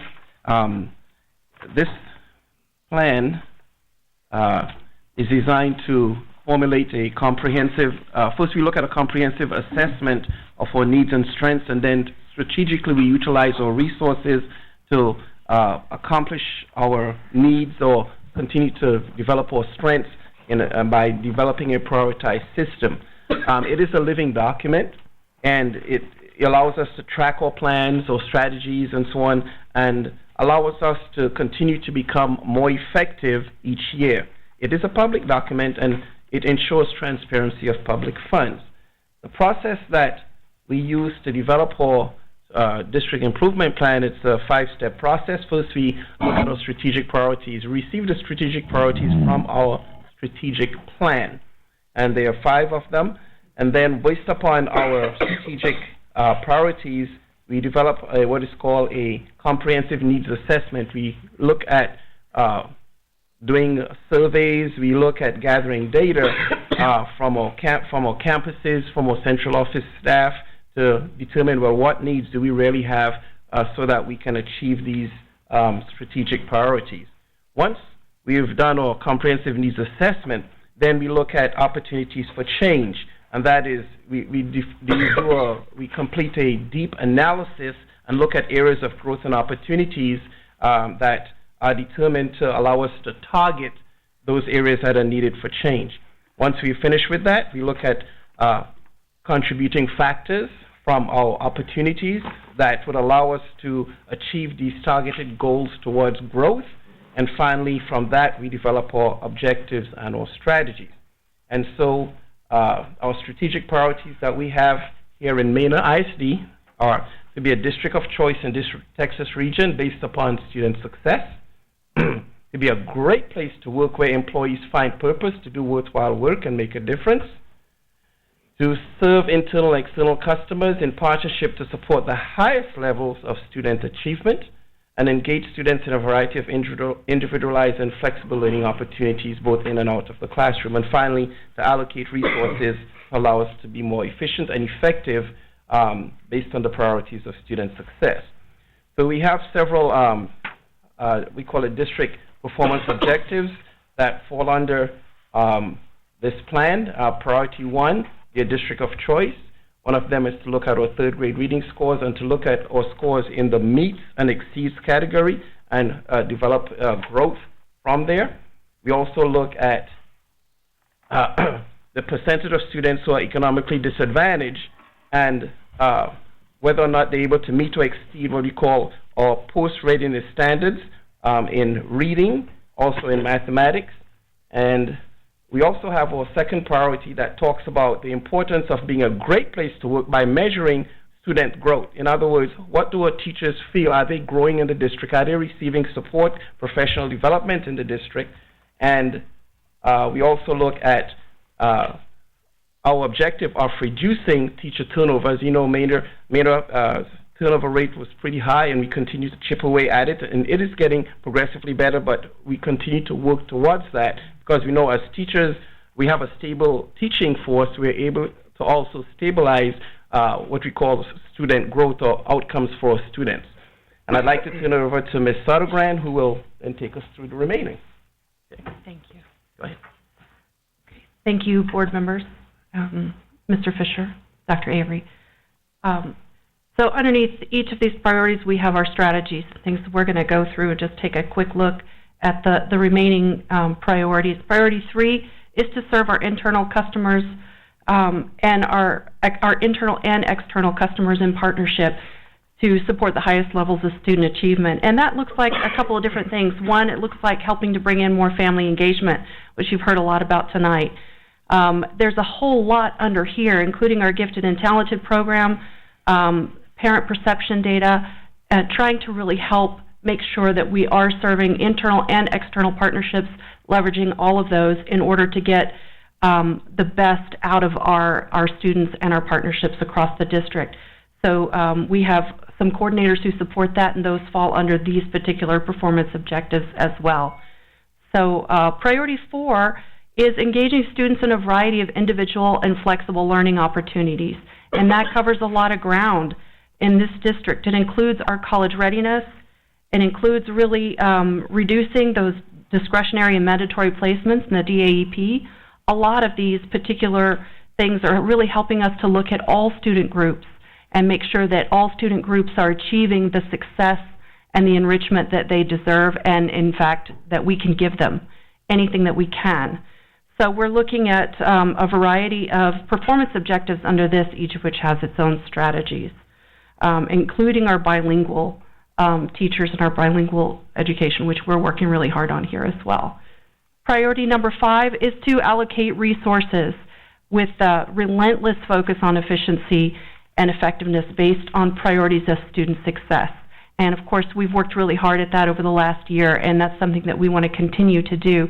And that requires every department to be looking carefully at their bottom line and how we're spending our money and evaluating that against the performance, and including evaluating how we use those grant funds that are partnered with our district and making sure that we are using those to best effect. So you'll see some of those priorities in here. And again, you have the details in your plans. If you would like to look over the detail more, and electronic copies were mailed to you as well. So I hope you have those as well. So that's our priority 5. This is a living document. We do evaluate this on a regular basis and adjust, and it's part of the monitor and adjust portion of campus improvement planning and continuous improvement. So we are going to begin our formative assessment in January to review once you have approved, if you approve of this, and we will be reviewing and evaluating our goals against this plan, and then making adjustments and moving forward. And you can see the other formative assessment dates there are quarterly and routine. Okay, I'm going to turn it back over to Dr. Yearwood. Thank you, Ms. Sodergran, for that presentation. At this time, I'd like to entertain any questions you may have. So you said teacher satisfaction was correlated to student scores. How's that? How are you doing that? Okay, let me go back to that one. That was under priority number. I think. Yeah.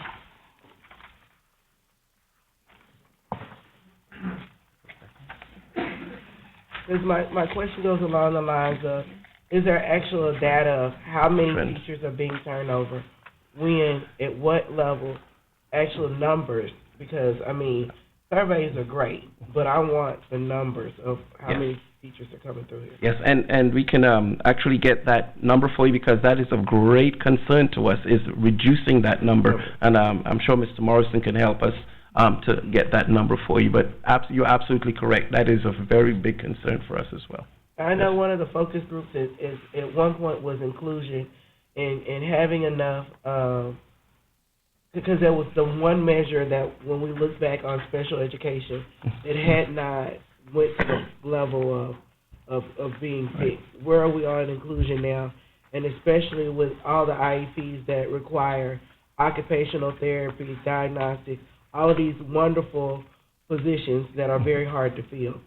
Where are we, and where does that align with our priorities? Talking about getting our inclusion teachers hired and so on. It's Kelly, you want to come? Okay.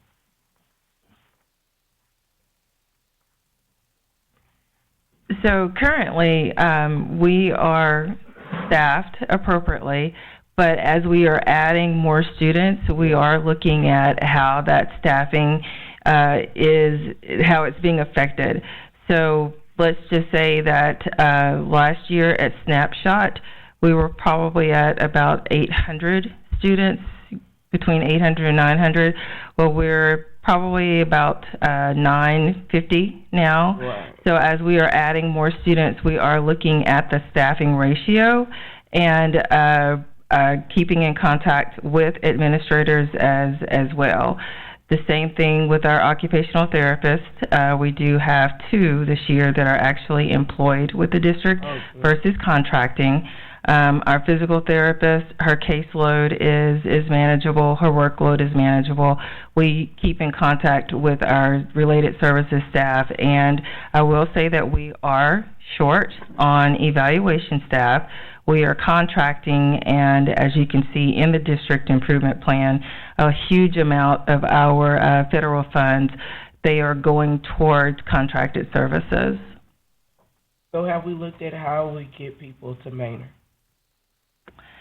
So part of the corrective action plan, as far as like with the evaluation staff, what we would like to do is actually go out to the colleges that have, and the universities that have programs for licensed specialists in school psychology as well as educational diagnosticians, and recruit from those colleges versus some of the ones that are normally scheduled through HR, that we would intentionally go to universities that have these programs. And it's about 37 in the state of Texas. Not that we would go to all of those, but we would target some of those universities to go to recruit teachers as well as evaluation staff.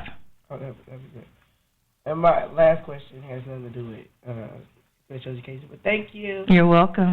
It's the bilingual student pass rate. Where that we, for students passing STAR meets masters, progressing at the same rate or higher than right now, general education? various schools are experiencing greater success than others. As a matter of fact, we have a meeting scheduled for tomorrow with talking about our data. Ms. McKinley and Ms. Roddy and I are going to go behind closed doors and take a very deep dive now that we have the middle of year assessment done, and look to see exactly what's going on with our bilingual students. But we've seen pockets of success in various schools, and we're talking about how do we actually capture that to other schools. But as far as the actual data, no, we will have that after tomorrow. Okay. Yes, ma'am. So, yes, sir. I have a couple of questions. One, as far as the opportunity for change. 2, for teachers and leadership in our district are less experienced than the state average. So what is the actual strategy that we're going to put in place to be able to find those more experienced teachers so that we can get closer to that 31% opposed to the 16%? This is something that we've been battling for, some time now, and we seem to just not be able to find, those teachers that have experience, right? Yes, so yes, we're behind the 8 ball. Yes. What are we as a district going to do to be able to change that focus? Yes, and that is Okay, that's a point of continued discussion, because there are various approaches to that. For example, I know one of the things we've talked about, giving stipends to teachers. We've spoken about giving stipends to teachers in high-need schools, especially schools that are low-performing. And so I know Dr. Avery is directing us to move toward in that direction. So we're not there yet. I'm not going to sit here and tell you we're there yet, but we're definitely being directed and being funneled into looking at how can we look at our compensation to bring teachers in and to sustain. Another big piece of all this, with teachers remaining in Manor, is housing. I mean, you know, finding good rental and so on, and being able to find a place that they can bring their families to. And we're seeing more and more of that happening now, because the rental sort of environment is sort of blossoming as we go forward. So I think we will see more and more of that. And also, success breeds success. When you're in F district, it's hard to tell a teacher, hey, come in here and work your magic. As your academic growth occurs, then people elevate towards success, and they're like, oh, there will be, I'd like to jump on that bandwagon. So we're pushing those things in our recruiting scale to be able to be more attractive to teachers. Because it's not solved yet, but absolutely right. It is a problem we have to continue attacking. I think the other part of that is the consistency of the individuals on this dais. If we're guiding and directing the district staff to do what they need to do, you know, you're going to have that stability of direction. People that's looking into this district looks for direction from, again, the 8 of us on this dais. So as long as we can do that, you know, collectively, and making sure that you can resolve some of those concerns that they may have, that helps tremendously. The other part of that is salary. We worked on compensation this year, and we did a really good job of making sure that we're very competitive across the board in what we do when we hire teachers at all levels. That's huge. Facilities is another part of that, you know, that puzzle, to make sure that we have very inviting and safe environments in this district. And so if we do those things very well, you're going to be able to attract some of those people. Because remember, every school district in the state of Texas are doing the same thing that we're doing, trying to grab those experienced teachers in the field. What's happening is those experienced teachers are no longer experienced anymore. They're getting out of the business. And so all the newbies are coming in, and that's what we're all fighting for, to be able to grab hold of good ones that we can, as a district, train, educate, you know, and make sure that their social emotional needs are met. And that's one of the things that we're seeing now when teachers come to HR, when teachers leave the district, their social emotional needs are not met, you know, within the environment. And so how do we do that? And every single school district in the state of Texas is struggling with that. You know, how do we keep, you know, good teachers in the system? But that's our job, is to be able to do that and do it effectively, to where you're pinpointing some of those opportunities. And you kind of, you know, find good things and you keep doing them, be innovative in your thought processes of how to attract them. And I think a couple of those things, being salary and working environment, and then giving a voice as to what they're going to teach and give the kids, and work through it that way. So those are things that we have control over and we can work on and support. And it's going to get better in that line of in that whole scheme of attracting and keeping good teachers in this district. What I haven't heard y'all talk about, and maybe it's kind of clear within Manor's kind of fabric, is a clear path to leadership. How is it promoted outside of Manor and within? Once you come in, you are a good teacher, you want to move up to administration, whatever your path is, whether it's diagnostician, whatever. How do they figure out what their clear path to being able to progress? Because people do what's best for them as far as being able to meet their own personal goals. And how are we figuring out what those goals are for individuals when they're coming in? I think one of the big things that the board approved is this teacher principal development. Yes. You know, with Texas State University, where we're looking for teachers that are good at what they do, that eventually wants to become administrators, and the district is funding some of their master programs in order to keep them in the district, and so they're committed to us for a little bit, and then so we're trying to keep them within the system because. Just like today, you had teachers that's been in the district 8 to 10 to 12, 13 years, and now we need to make sure that those individuals, if they want to step out of teaching, to get into administration as well. So that's some of the things that the board orchestrated, a couple of years back, and we reinstated that program last year, and we'll see in the next year or so some of those teachers getting through the administration side of it and sticking with the district as well. So is the path teaching, then instructional coach or curriculum or doing something, then assistant principal, then principal? Is there a path? I mean... No, there's not really a set path like that.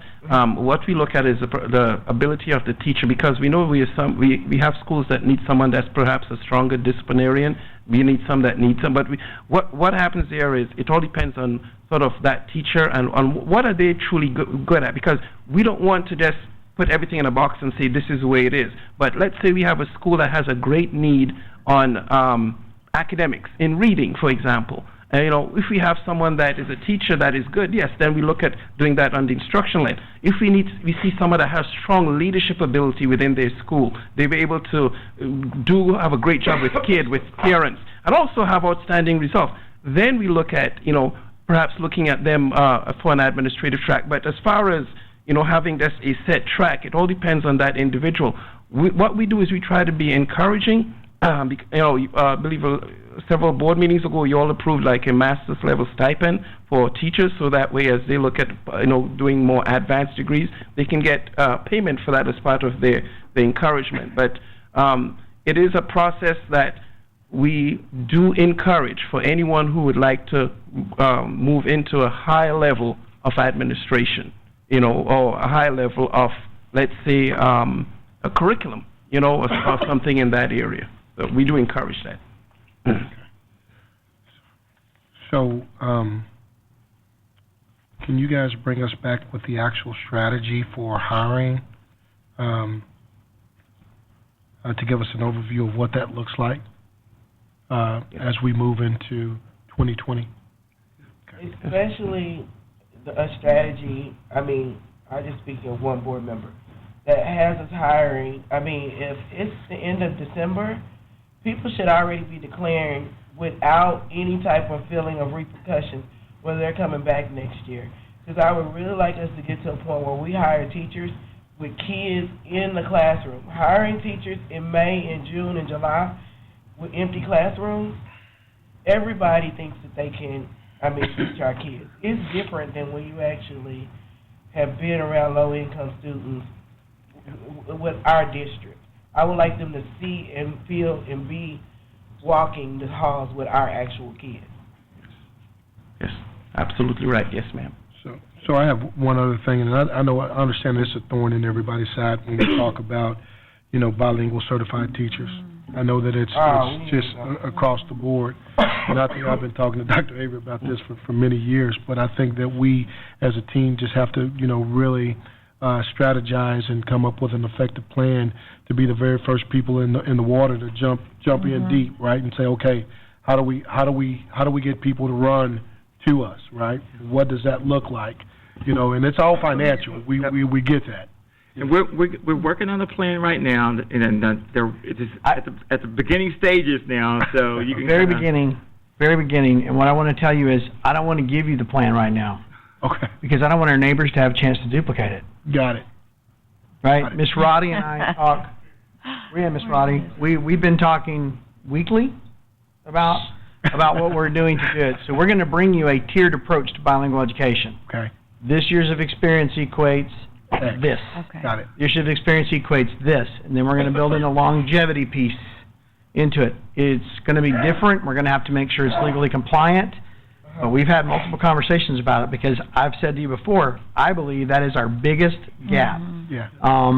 There's other things, too. But again, we're not prepared to tell you that because we don't want to say it and then come back in February and January and it'll be different.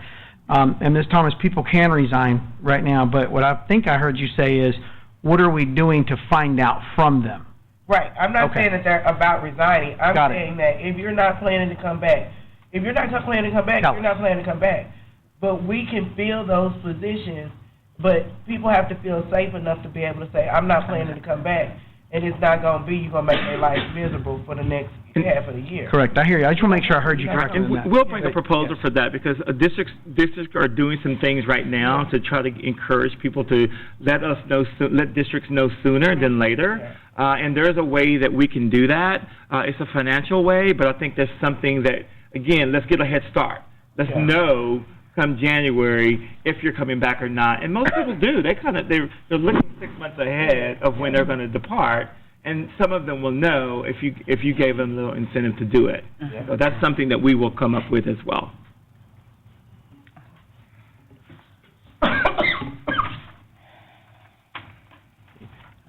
Thank you. Any more questions? Thank you for it. What will happen in January, the campuses will bring their campus improvement plans. We had to get this one done first. And then their campus improvement plan reflects and deviates from the district improvement plan. Okay? And I think I think administration is recommending that you approve the district improvement plan. Right, correct. Any additional questions? I think we're good, sir. I'll entertain a motion to accept let me get my paper right. To entertain a motion to accept consideration and/or approve district improvement plan. I'll make a motion to accept and approve item A. I have a motion from Ms. Celadon. I'll second. I have a second from Ms. Cerna. All in favor? The record show it passes 7-0. Thank you. Okay. We will be pulling items B and C, and we'll be moving on to item D, consideration and/or approved tutoring services from Tutor Ed. Yes, sir. Hello again, President Fisher, Dr. Superintendent Avery, Board of Trustees. Mr. Perkins is off with a great professional development series with a team of principals, so he could not be here this evening, but I'm here to talk about this initiative. What we are proposing for, what we're asking for your consideration with is to develop, work with Tutor Ed to promote intensive intervention and acceleration for students identified by school leadership to be able to receive intervention both in school and after school in math and reading at Manor Middle School. Tutor Ed provides us with skilled educators. Typically, most tutoring programs look at individuals who may have some sort of college hours or may have maybe a bachelor's degree, hit or miss. But with Tutor Ed, one of their biggest premises is that they must have skilled educators, those that have a educator certification and have had some experience in the field teaching already. We have already experienced this at Manor Middle School. We did a pilot program with them, and over 70% of our students that they were involved with showed tremendous growth in their subject area, according to Principal Jones. So what we're asking for is, we have the funding through a state compared funds because of the amount, it's over $25,000. We're just asking for your permission to move forward with allowing them to have more skilled individuals in our classrooms to work with Manor Middle School in reading and math in school and after school. Yes, sir. You said just Manor Middle School? Yes, sir. And what funds did you say were? These are state compared funds. Okay. Yes, sir. Yes, ma'am. Thank you. How long is the program going to be for? It will end end of March, starting in January, and end in March. Yes, sir. 3 months. Yes. Well, what's your long-term kind of bang for your buck? Because I'm assuming we're going to do this to kind of get everybody over the hump for where they need to be for this year. But long-term, we've been talking about getting instructional coaches, improving the dynamic for teachers. At what point, where does this fit into the kind of the plan? Or you can answer it, Tim. We hope to see a decrease in what we have, or tutors coming in from the outside, as we increase and we stabilize our teaching force. Yeah. When we have a heavy turnover at a school like Manor Middle School that's already considered to be low performing, we have to go above and beyond with our interventions. But as time goes on, as we stabilize and as we look at what we call our first teach opportunities, we will start seeing gains. This past week, we did our what you call principal-led data days, and one of the things that we asked for is to tell us about what you call our data walks, and we look at two specific things: what's going on with rigor and relevance in the classroom.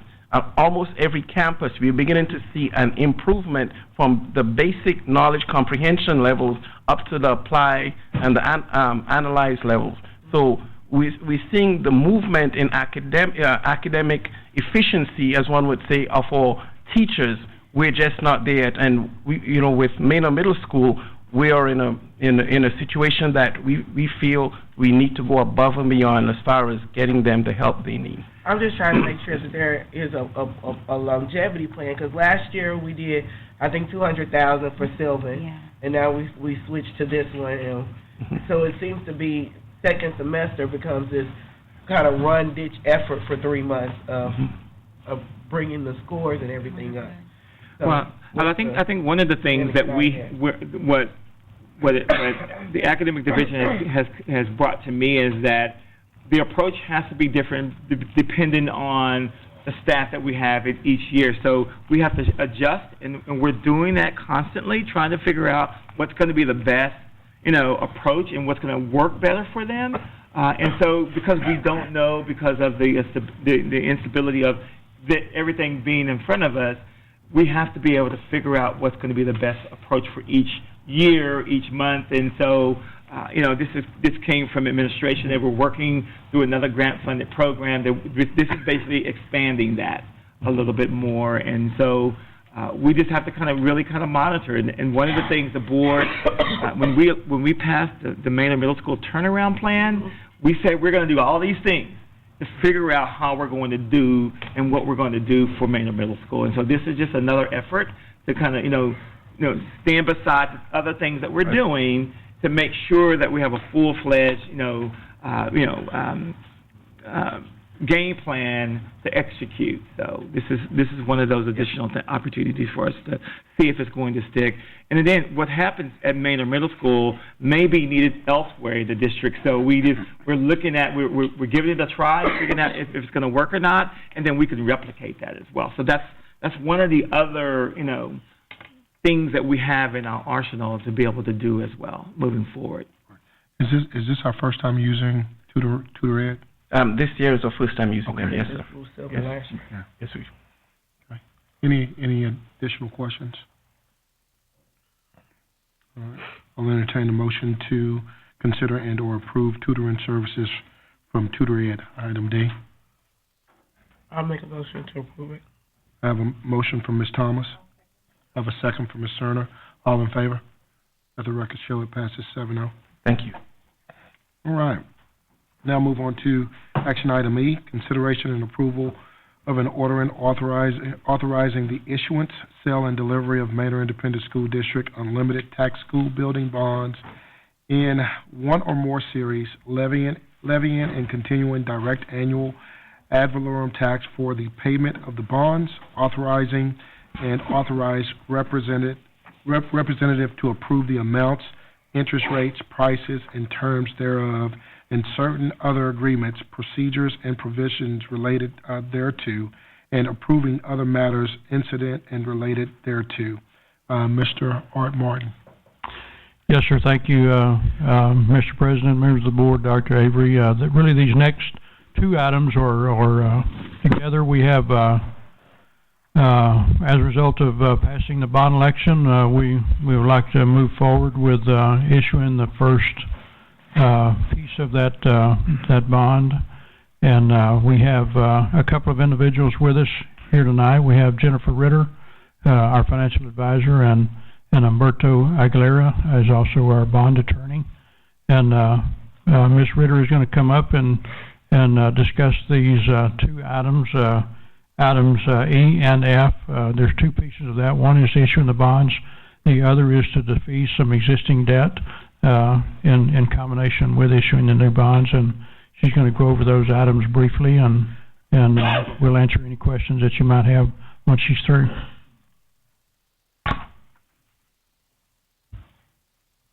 Thank you. Pleasure to be here.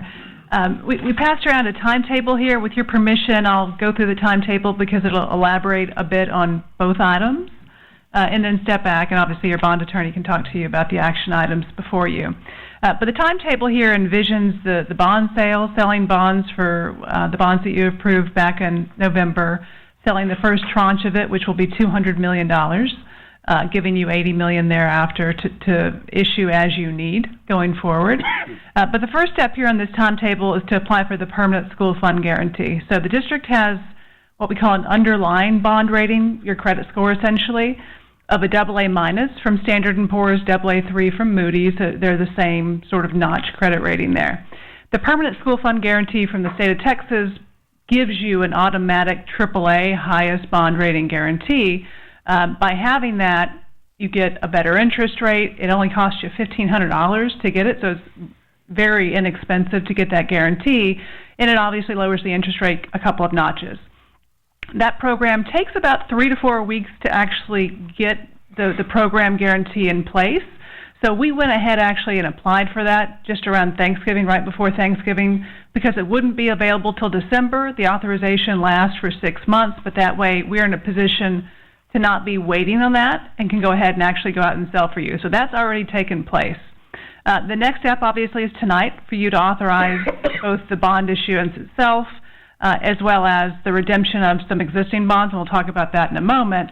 But the action that you'd be taking tonight on the bond sale is to authorize your superintendent and your CFO to price on your behalf if certain parameters are met, and we can have your bond attorney go through what those are.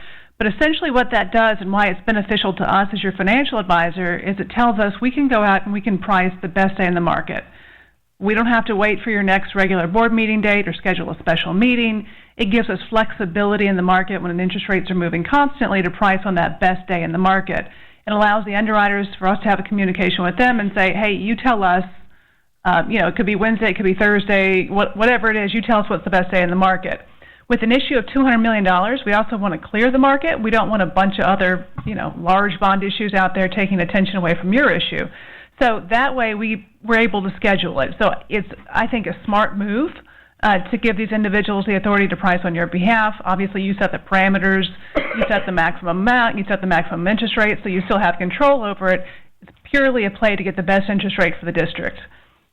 So that would be one action item that you're taking tonight. The second is to go ahead and authorize the early redemption of $16.6 million in existing bonds. And so what that is through conservative budgeting and through the growth in your tax base, you have an excess of money in your debt service fund balance, right? So it can't be used, it can't be transferred to the general fund, it can't be spent on projects under state law. It can only be used to pay existing debt service. So it's been building up over a few years.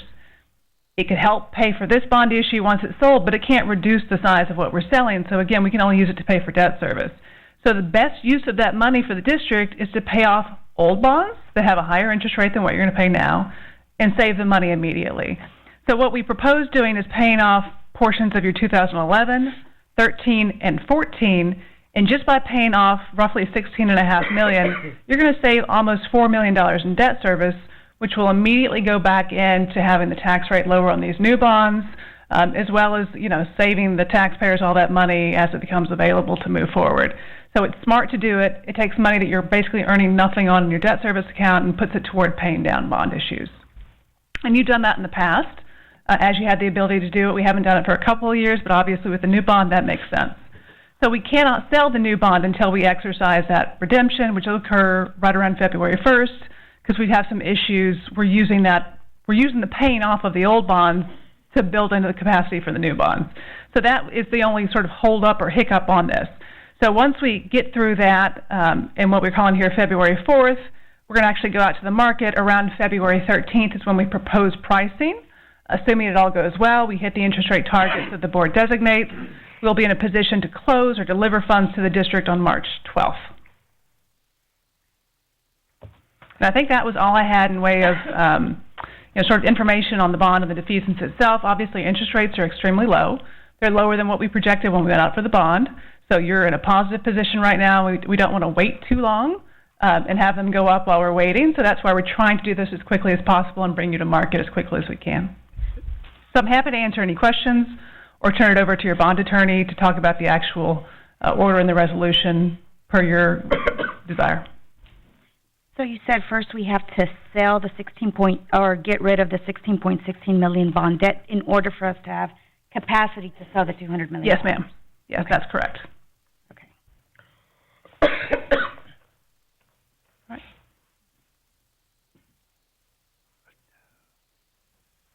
Good evening, board members, President Fisher, Dr. Avery, Humberto Aguilera with the law firm of Escamilla & Ponick, and we had the pleasure of serving as the district's bond counsel. We have prepared both the order and the resolution that's currently before the board on these two matters. Jennifer did an excellent job explaining the background on these two items. Again, this is a parameters order, which is something the district has utilized in the past. The district qualifies for these types of orders where you delegate. We have elected to delegate to the superintendent, Mr. Martin, and also your board president, President Fisher.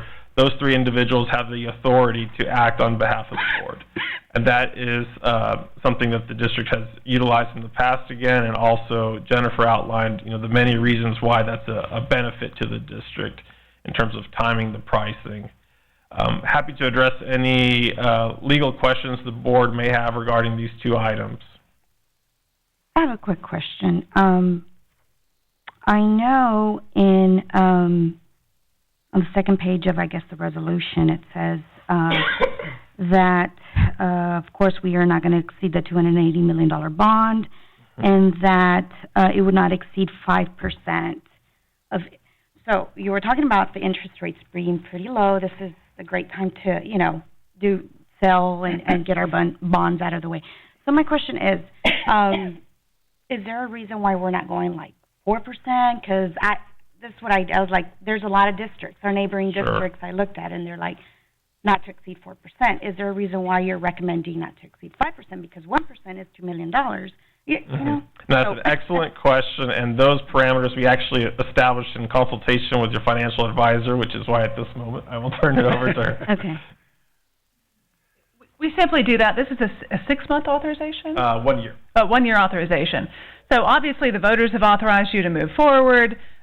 What would happen is if for some reason interest rates were to spike, which would pose all sorts of other problems, but we wouldn't be able to come back and do it. So it's purely a flexibility thing. Currently, we don't foresee it. Oh, no. No. Currently, we'd be selling for about a 3.3%. Okay. Obviously, we want to be as low as possible. That's simply if, something were to happen in the economy and interest rates were to spike overnight by the time we got to market. You still have projects to build. Maybe at that point we're not issuing $200 million. Maybe we downsize it. But that just gives you the flexibility to move forward with your immediate needs without having to come back and have you all reauthorize it again. So it's purely for excessive conservatism. We anticipate it to be in the low to mid threes. Okay. My last question is, just for clarification, on the last page or the third page, it says that the 200, or please clarify, what I'm understanding is that the $280 million bond will be sold no later, the total amount, no later than December 16, 2020. So, and I'm just saying it because the way we sold it to our taxpayers is a 5-year plan, and so I'm just trying to get clarification. Yeah, no. So, the clarification there is that it actually is, and is it September? Did it say September or did it say? December. Very good. Yeah, that's good. So that's a reference to the year-long delegation authority that you're giving to your authorized representatives to sell a particular series of bonds. So after the year expires, we will have to come back to the board before we can sell any more bonds. Yeah. So it's not saying that we have to sell all $280 million within the year. It's just the delegation authority is good for 1 year. Okay. Okay, I just had those questions. pardon me, but, so the intent is still to sell it within a 4-year period, I believe it is, between 2020 and 2024. Okay. But we had asked your bond attorney to put in the full $280 million, even though now we intend to sell $200 million. Because in the event something happens between now and pricing, you come to us and say, oops, you know, we forgot about $2 million in technology, can we go ahead and include that? If we hadn't included the full amount, we'd be stuck at the $200 million. Okay. And that state law is the 1-year period, so that's referencing the 1-year period on the first piece, which again is intended to be $200 million. So it's not referencing the whole bond program, just the one that you're taking action on tonight. Okay. Thank you. I have one question. So why not do the 280 instead of 200? Are you sure that the interest rate is low enough for the 200 but not for the 280? Well, that's correct. So you don't have capacity for the 280 currently. Your capacity is closer to about 209 million under the state 50-cent cap, which is the current INS rate that you levy. So unless interest rates were to drop substantially, we just physically cannot issue more than our maximum capacity. And then secondly, there's the question of how much money you can spend within a 3-year period. You're telling the IRS you intend to spend it within the first 3 years. You know, realistically, I know these bond programs take quite a bit of time for you to expend the funds. So we are probably trying to lock in a pretty good amount, maybe even a little bit more than you might currently need to lock in those low rates, while not having you pay interest on a bunch of money that's sitting in the bank for a couple of years while you're not spending it. Are you sure that these rates are very low? Are they ready to spike back up, or are they going to go lower? Do you have any idea? Well, I mean, so that's a great question, and I would say if I knew, I wouldn't be working. We would just be retired or something. Absolutely. I'd be speaking to you speakerphone from the Bahamas. So they have been, all we can look at is historical trends. So we hit a point last month where we do a 10-year history of 20-year rates in the market, and in a little box it says how much percent of the time rates have been lower than they were today, and it was 100% of the time rates have been, higher than they were about a month ago. Now, since then, interest rates have gone up. That's sort of a quirk of the bond market, and you know, people wanting to make investments before the end of the year. So there's some quirks there in terms of market timing. The Federal Reserve last week decided not to change the federal funds rate, so that's positive for our market. So, you know, they could go lower, but gosh, they're really low right now. And so we, you know, kind of take the philosophy of a bird in a hand. And then, quite frankly, I would like for y'all to go and lock in rates now and not get into the sort of summer presidential election, whatever happens on that end. Yeah. Market uncertainty, and rates might start to spike depending on where that goes. So I'd rather get it done. So what is the actual rate right now? Right now, we're projecting a 3.37 for 30-year bonds. So, I mean, that's pretty low. Yeah. I would take it on a mortgage for sure. I have one last question, I forgot. So, the paying agent, I know there was no list of the paying agent, or register. Do we know, or when will we find out? Or That's a great question as well, and that is another thing that you have delegated to your authorized representatives is to select the paying agent, but I don't know if your financial advisor had a particular bank in mind or not. But yeah, we left it blank because that again binds you to selecting that firm, and quite frankly, we bid it out, and whoever's cheapest wins. And we bid it out, you know, right before the bond sale, so they're going to give us the best price. Okay. So it was just simply a function of let's leave it open and get the cheapest paying agent as opposed to locking you into someone else. Okay, thank you. But good. Great strategies, and I'm glad we have you guys doing that for us, because we are definitely not the professionals in that. But thank you very much. Great presentation. Any additional questions? I'll entertain a motion for item E. I'll make a motion for item E. I have a motion from Ms. Celadon. Do I have a second? I'll second. I have a second from Ms. Thomas. All in favor? Records show that it passes 7-0. Have a motion. I'll entertain a motion for item F, consideration and approval of a resolution authorizing the defense of certain portions of the district's currently outstanding obligations and other matters related to thereto. I'll second it. I saw her. Got a first from Ms. Thomas, and I got a second from Ms. Cortez. All in favor? Let the record show that it passes 7-0. Thank you very much, everybody. Thank you.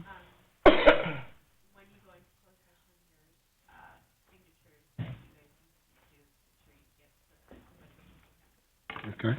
Mr. President, I'd like to pull item E, F, and G until more information is provided in the closed session.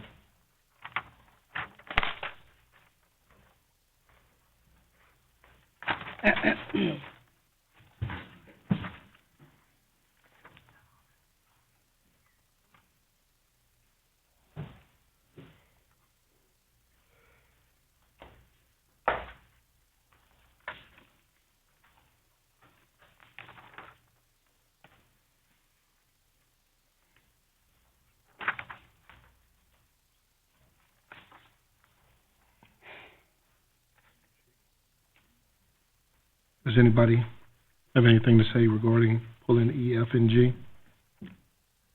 I think we need to have these discussions. We just pulled the previous two items in the action item for some reason. I'm just pulling the other with no apparent vote or anything.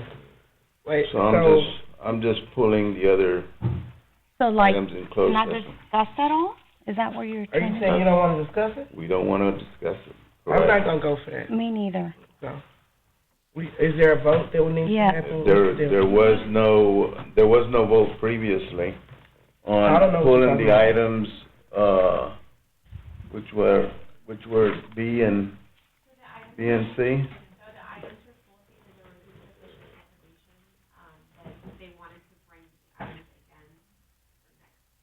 Board members been pulled.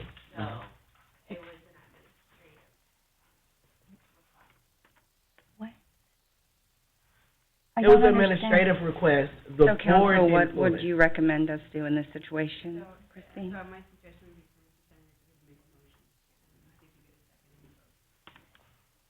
Well, then I can make a motion then. Yeah, I make a motion that we table item E, F, and G in the closed session. I have a motion from Mr. Samaripa. I have a second from Mr. Cerner. All in favor? All opposed? Let it show, 2, 4, and 5 against. So, 4-2. 4-2, I'm sorry. So, we will, get ready to adjourn to go back to. I also have another motion that we send this to committee, for, discussion, items E, F, and G. What committee? To what committee? To what committee? A committee that would be brought up by the president, that would be made by the president. Okay, make that motion. Meaning what? So it's a motion. So you're making a motion, Sam? I just did. Okay. I have a motion from Mr. Samaripa. Do I have a second? I have a second from Ms. Cerner. I'm unclear. He wants to bring E, F, and G to a committee. That doesn't specify and doesn't exist. Yeah.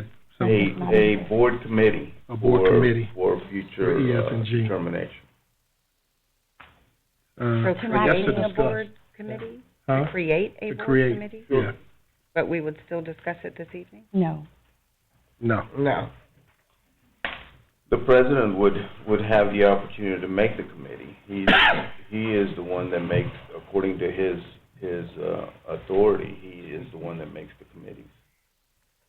Okay, so let's So I have a motion from Mr. Samaripa for the board president to make a committee to discuss items E, F, and G, and not to discuss them tonight. I have a first from Mr. Samaripa and a second from Ms. Cerner. All in favor? All opposed? Abstain? Let it show. Record is 1, 2, 3, 2, 1. I'd like to call the division again as to who voted which way. 2, 4, Ms. Samaripa, Mr. Samaripa and Ms. Cerner. 3, Correct. I'm sorry, 4 against, Ms. Thomas, Mr. Velasco, Mr. Fisher, Ms. Cortez against, and abstain was Ms. Cortez. Ms. Sullivan. I'm sorry, Ms. Have Sullivan. that for the record. Thank Yeah, you. you're not gonna manipulate. Put it on the record. Let's go. What? Okay. So, All right. we close the So adjourn? now we can, I hope we can go to. let's get ready to adjourn to closed session. Pursuant to the Texas Government Code, Section 551.071 and 551.129, consultation and/or telephone consultation with legal counsel regarding items, is what we'll discuss. The board will now adjourn into executive session at pursuant to the following sections of the Texas Open Meetings Act 551.074, 551.071, and 551.072.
Oh, that's what I use to control the keyboard sometimes when, remote keyboard.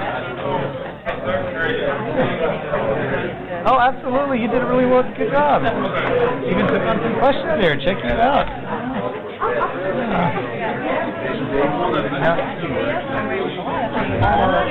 Well, let me ask Nathan in here, we would have been talking about it. Y'all know I'm right, you know? Well, I had guidance ahead of time, so. Thank you.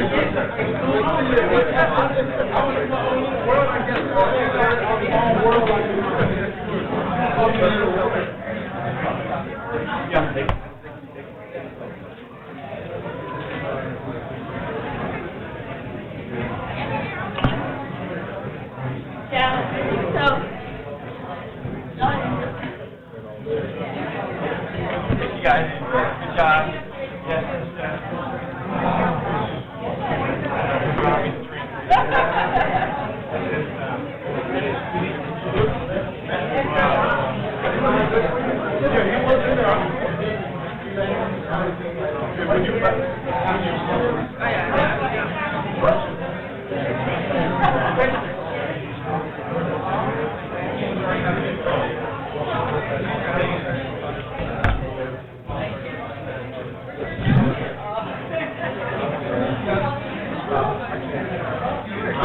I got to share with you all my babies. And I'm having another women's conference. If you're available.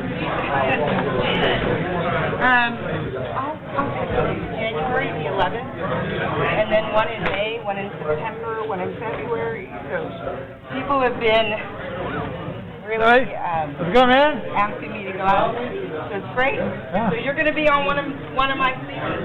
No, we'll go to Dallas this weekend to go see the real Santa Claus. It's actually real good Dallas. No, we're just maybe take a day trip to San Antonio to go see the lights at the Riverwalk thing and stuff. Yeah. How about you? Yeah, right.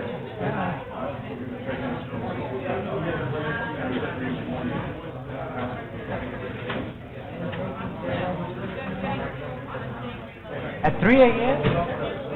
What that would do for that ship?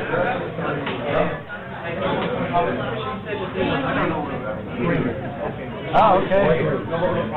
Wow. And that's how you have to do it. All right, sir. Always.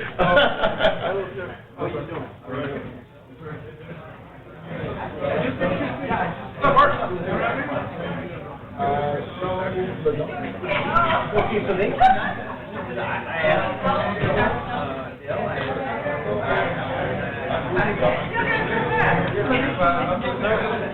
Okay,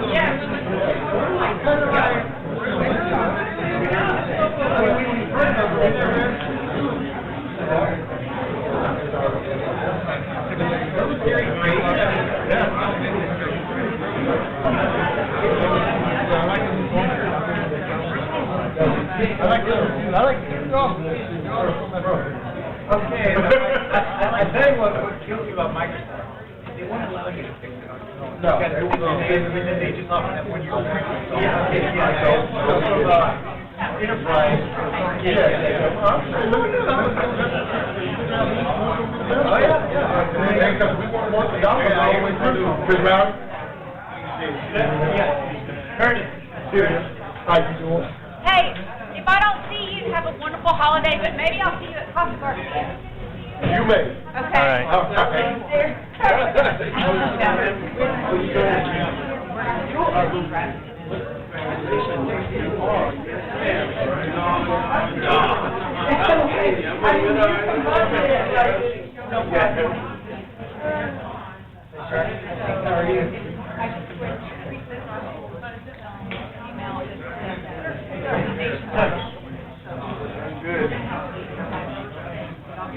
Be innovative.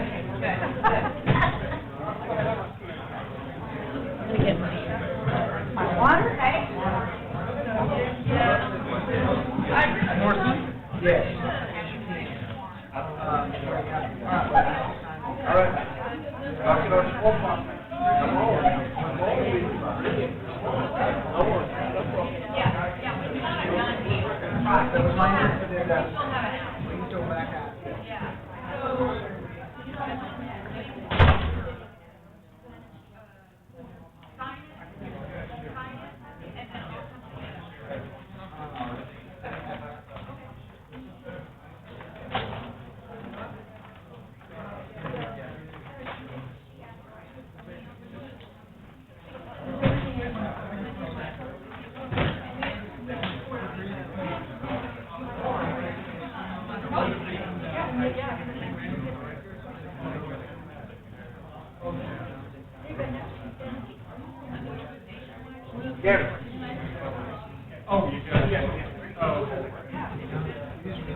All right.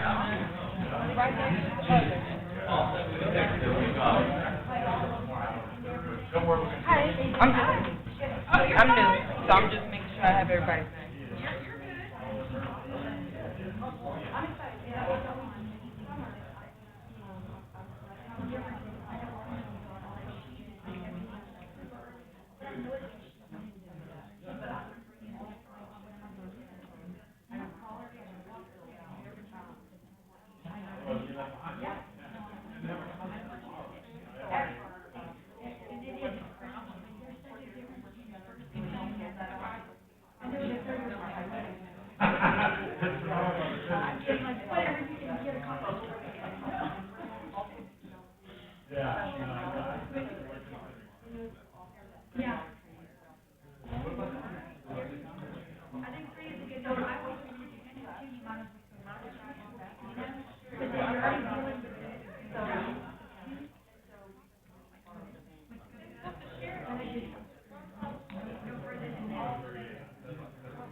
I think we all were, right?